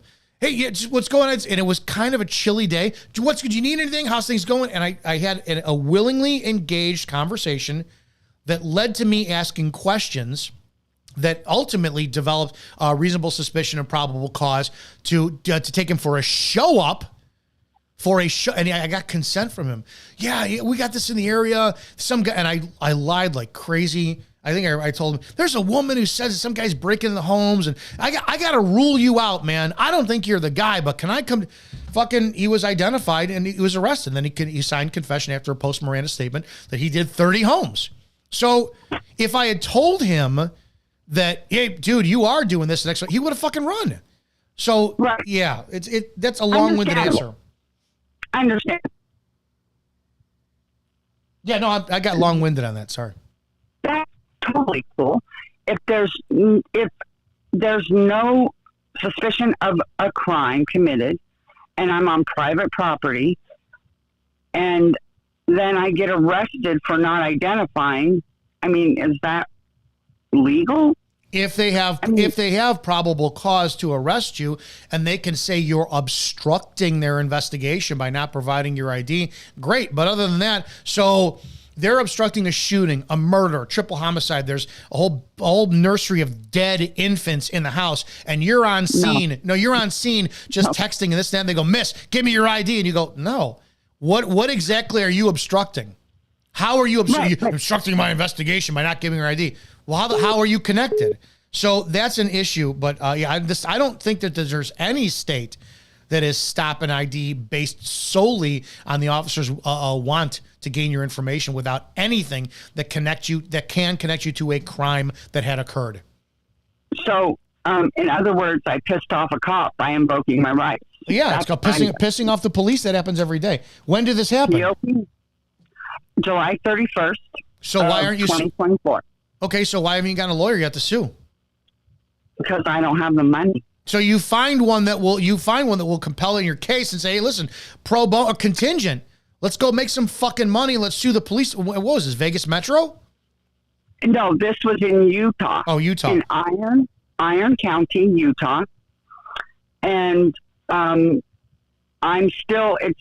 7 months out, and I still have hardly been arraigned. I got to go on Thursday. So I just... Do you have your reports or anything? Oh, yes. Can you can you email me any information? Cop Talk Live 911. It's Cop Talk Live 911 @gmail.com. Send me that and I will Cop Talk Live @gmail.com. No, son of a bitch. I guess everybody got comment. Cop, are you ready? I'm gonna text it to you. Hang on. I'm with you. Okay. Let me do that right here. Okay. I can read between the lines. It's all good. Because okay. You're 7. Oh man. Okay. Let me see this. I'm in Nevada, but the arrest happened in Utah. You're 929 is your numbers? 702. No, don't say that because you're live. Okay. Sorry. No, sorry. I don't want people. You're gonna start getting dick pics and everything from people. If you got me, I got you. Okay. Okay, I'm sending you gmail.com. All right, I just sent you my email. Send me any information you have, and let me see who I can help you out with. Right on. Appreciate that. I got you. Thank you. Thank All you, right, guys. Dominic. You're very welcome. Okay, ciao. Guys, this is why you guys got to support the movement here, Cop Talk Live. PayPal, Cop Talk Live at PayPal. I think it's paypal.com.paypalme.coptalklive. Support us like crazy. The link is the link is there. All right, hang on. It's 317. Giving you a call.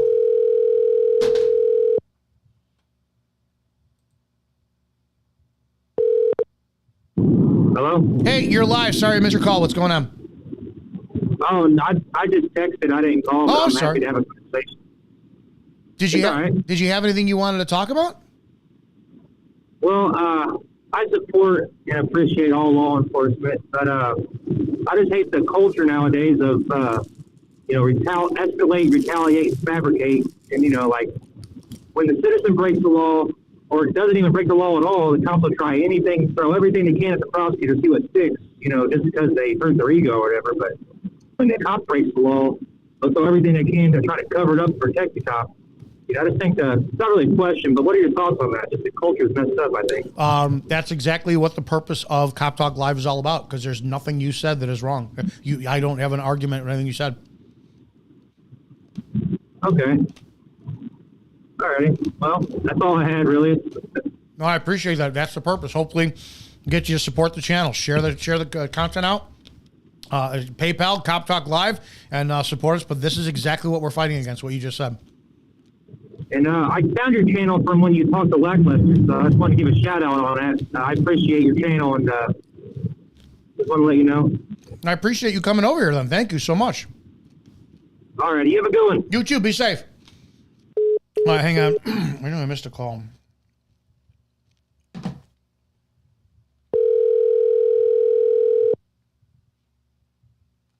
Hello.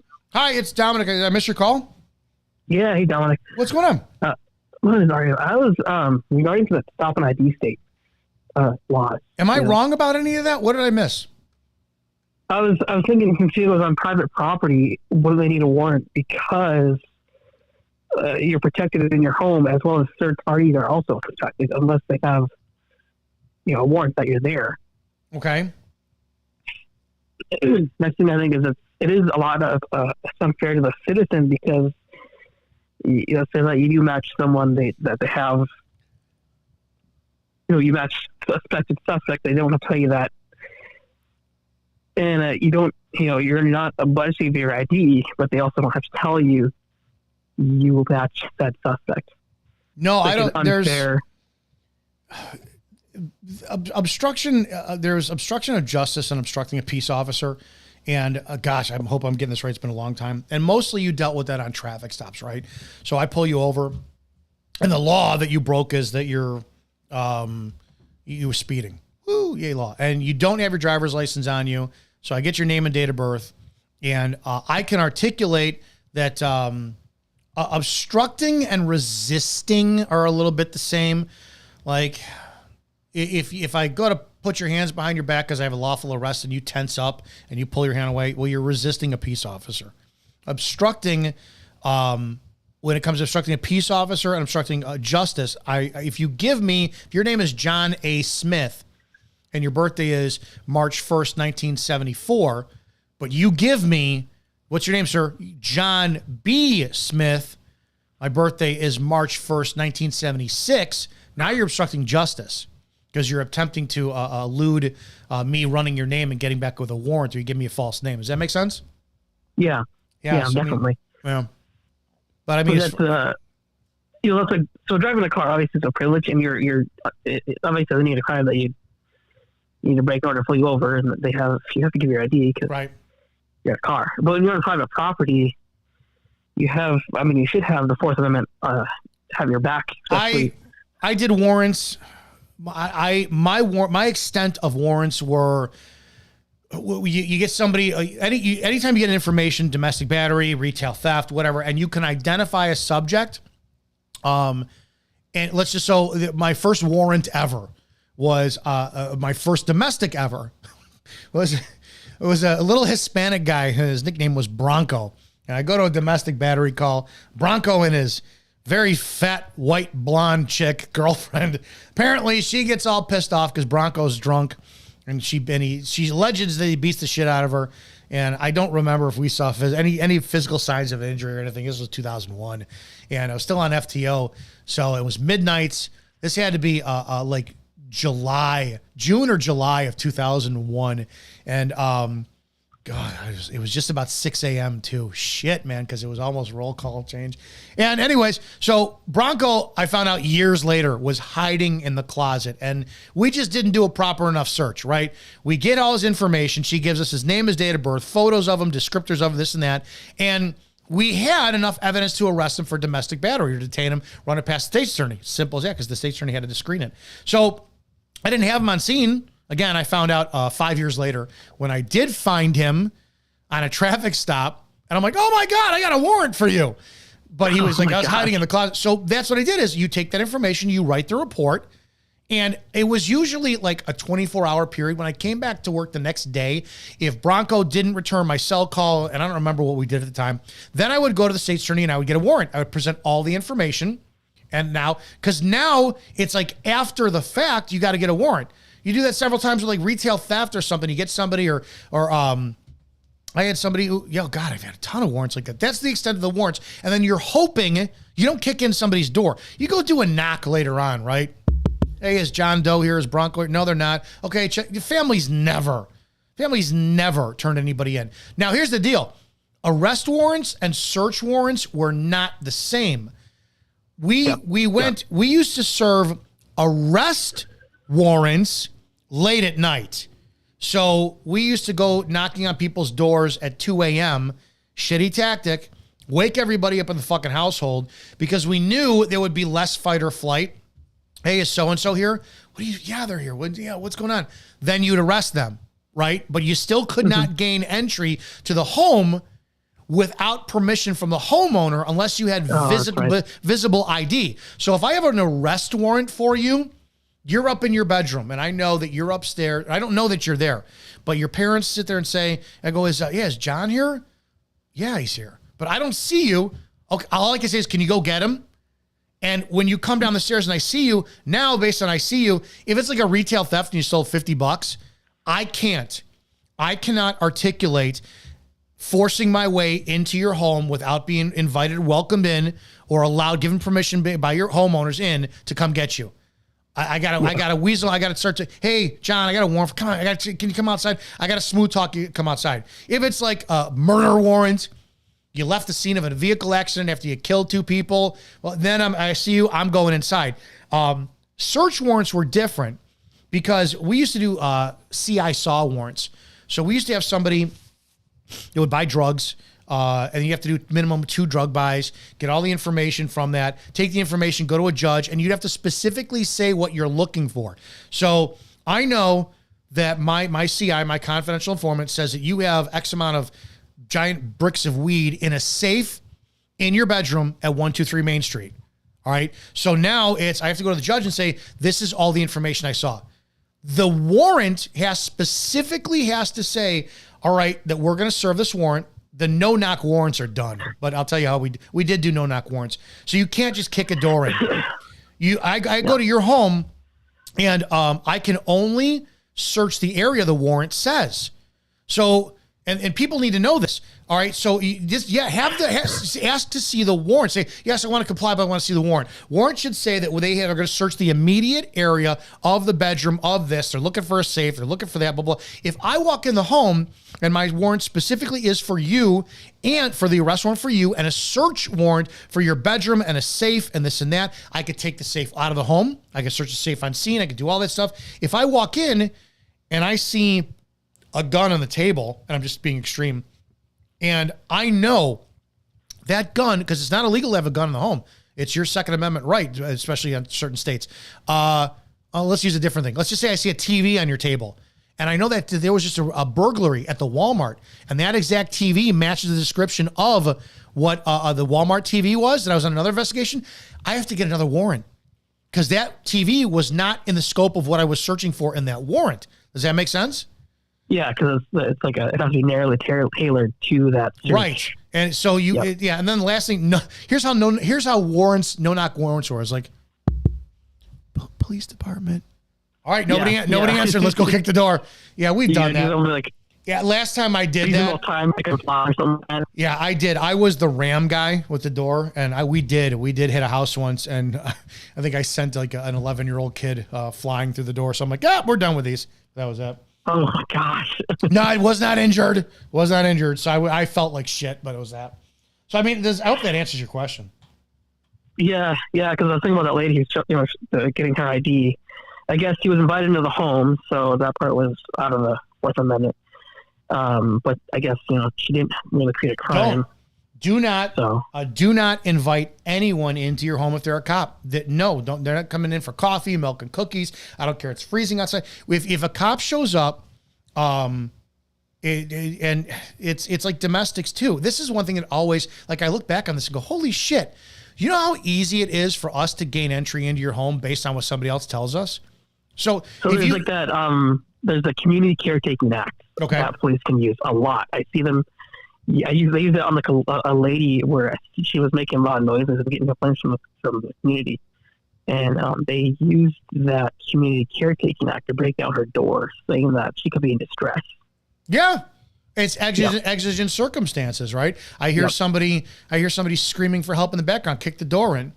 All right, who was the guy who was just shot by police because somebody said that there was something going on in his apartment? I think he was military and Navy, and he answered the door with a pistol in his hands, and they shot him, and it was the wrong apartment.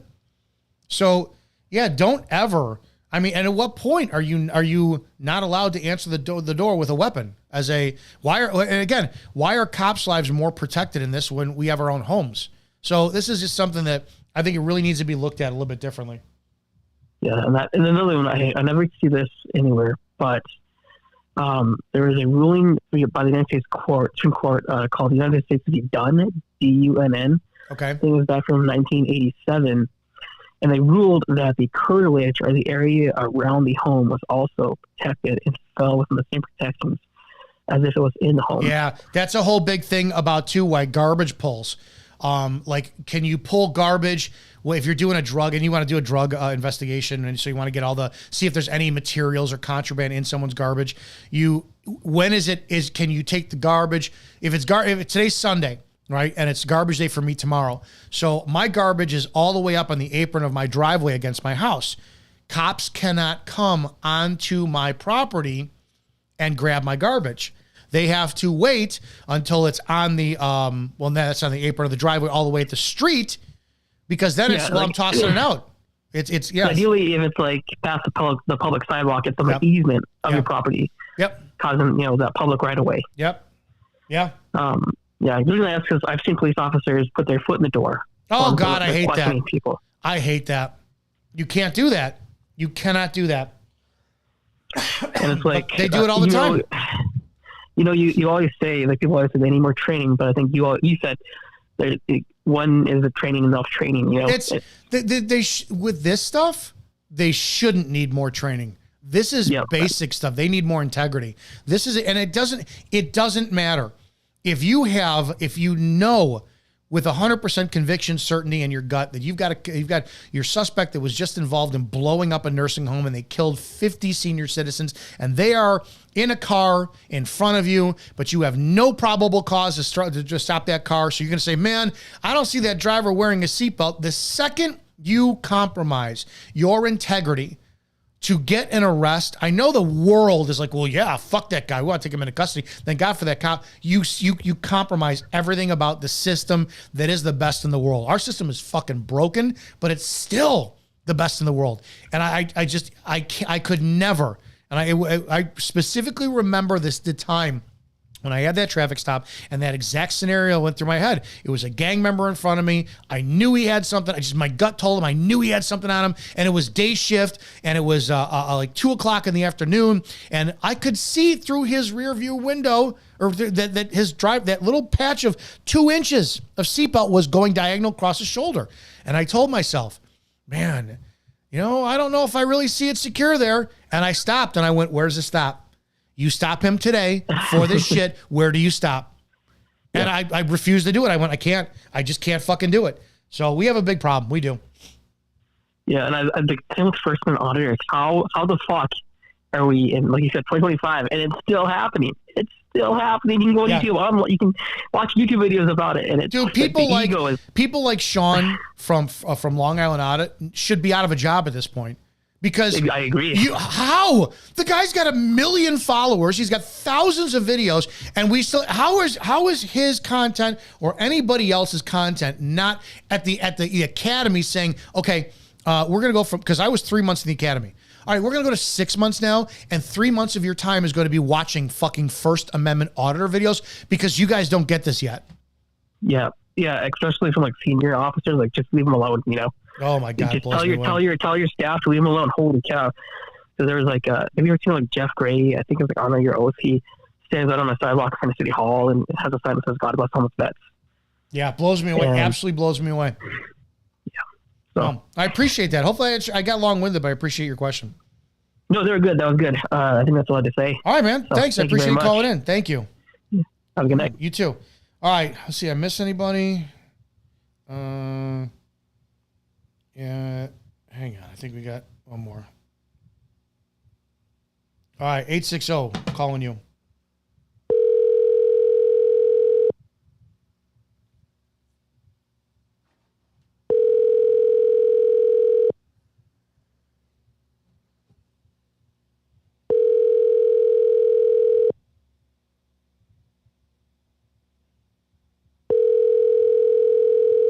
All right, 860, I just tried calling you. Rob in Connecticut says that woman was in the house and her grandmother had a medical emergency. When they called 911, the sheriff showed up first and arrested her. And when she didn't ID, there was no crime alleged, and it's a different scenario. The sheriff in Utah was totally wrong if what the lady said was truth. Yeah, and she should sue, and she should be a millionaire. So hopefully we can. I always understand when people wind up calling that they're like, man, this one time this cop did X, Y, and Z. It's like, did he really? Did he really? Somebody, one of you guys sent me the Hentsville city council meeting, and I started to watch the one witness talk about it. Like, this is so heartbreaking. I'm like, but that's his side of the story, and I don't want to do his side of the story. I need the totality of the circumstances, because if I'm going to condemn the actions and behavior of police, you have to have evidence to back that up in order for change. I just can't go on my gut that says, I know cops act shitty. I know they do. I know that there's some problems. I know all this, but I need proof. I need evidence. Just because a cop is an asshole doesn't mean there's no law that says it's against it. Violating your civil rights is a big issue. Lying is a big issue. Corruption, criminality is a big issue. The issue that I said before of these cops who are being so afraid to do their fucking job that they use force, that's a big issue. So we got a long way to go. We have a long way to go on that. Guys, this is Sunday. I appreciate you guys hanging out with me on Sunday. We'll be live Wednesday, 9 p.m. Eastern. Again, support the channel if you're new here. Like, comment, subscribe. Let me know what you think. There's a link on all of the descriptions of these videos. You could support Cop Talk Live. We need your help monetarily to move forward. You could buy my book, Before the Badge, Everything You Need to Know Before You Become a Cop, available at Amazon, Barnes & Noble, and wordsmatterpublishing.com. Go check out Melissa Kaluzinski, 48 Hours episodes with Aaron Moriarty, Marnie Yang, and G.I. Joe Glenowitz. I just did on my YouTube channel a big breakdown of the G.I. Joe Glenowitz scandal back in 2015, which I believe that the American public were massively lied to. I was there during that time as a cop, and I worked for the lead investigator, and there was a lot of things that, in my mind, went very, very wrong and against the public's liking. That's it, guys. Be blessed out there. Stay safe. It is what it is. I appreciate you guys helping out, changing cop culture. That's the goal here. That's the method of what we want to do. And God willing, with your help, we'll improve law enforcement, because there's a lot of men and women out there with some great, great righteous integrity that we do want on our streets. And it's the real shit heels that we need to get the fuck out of there. Guys, be safe. I'll see you soon.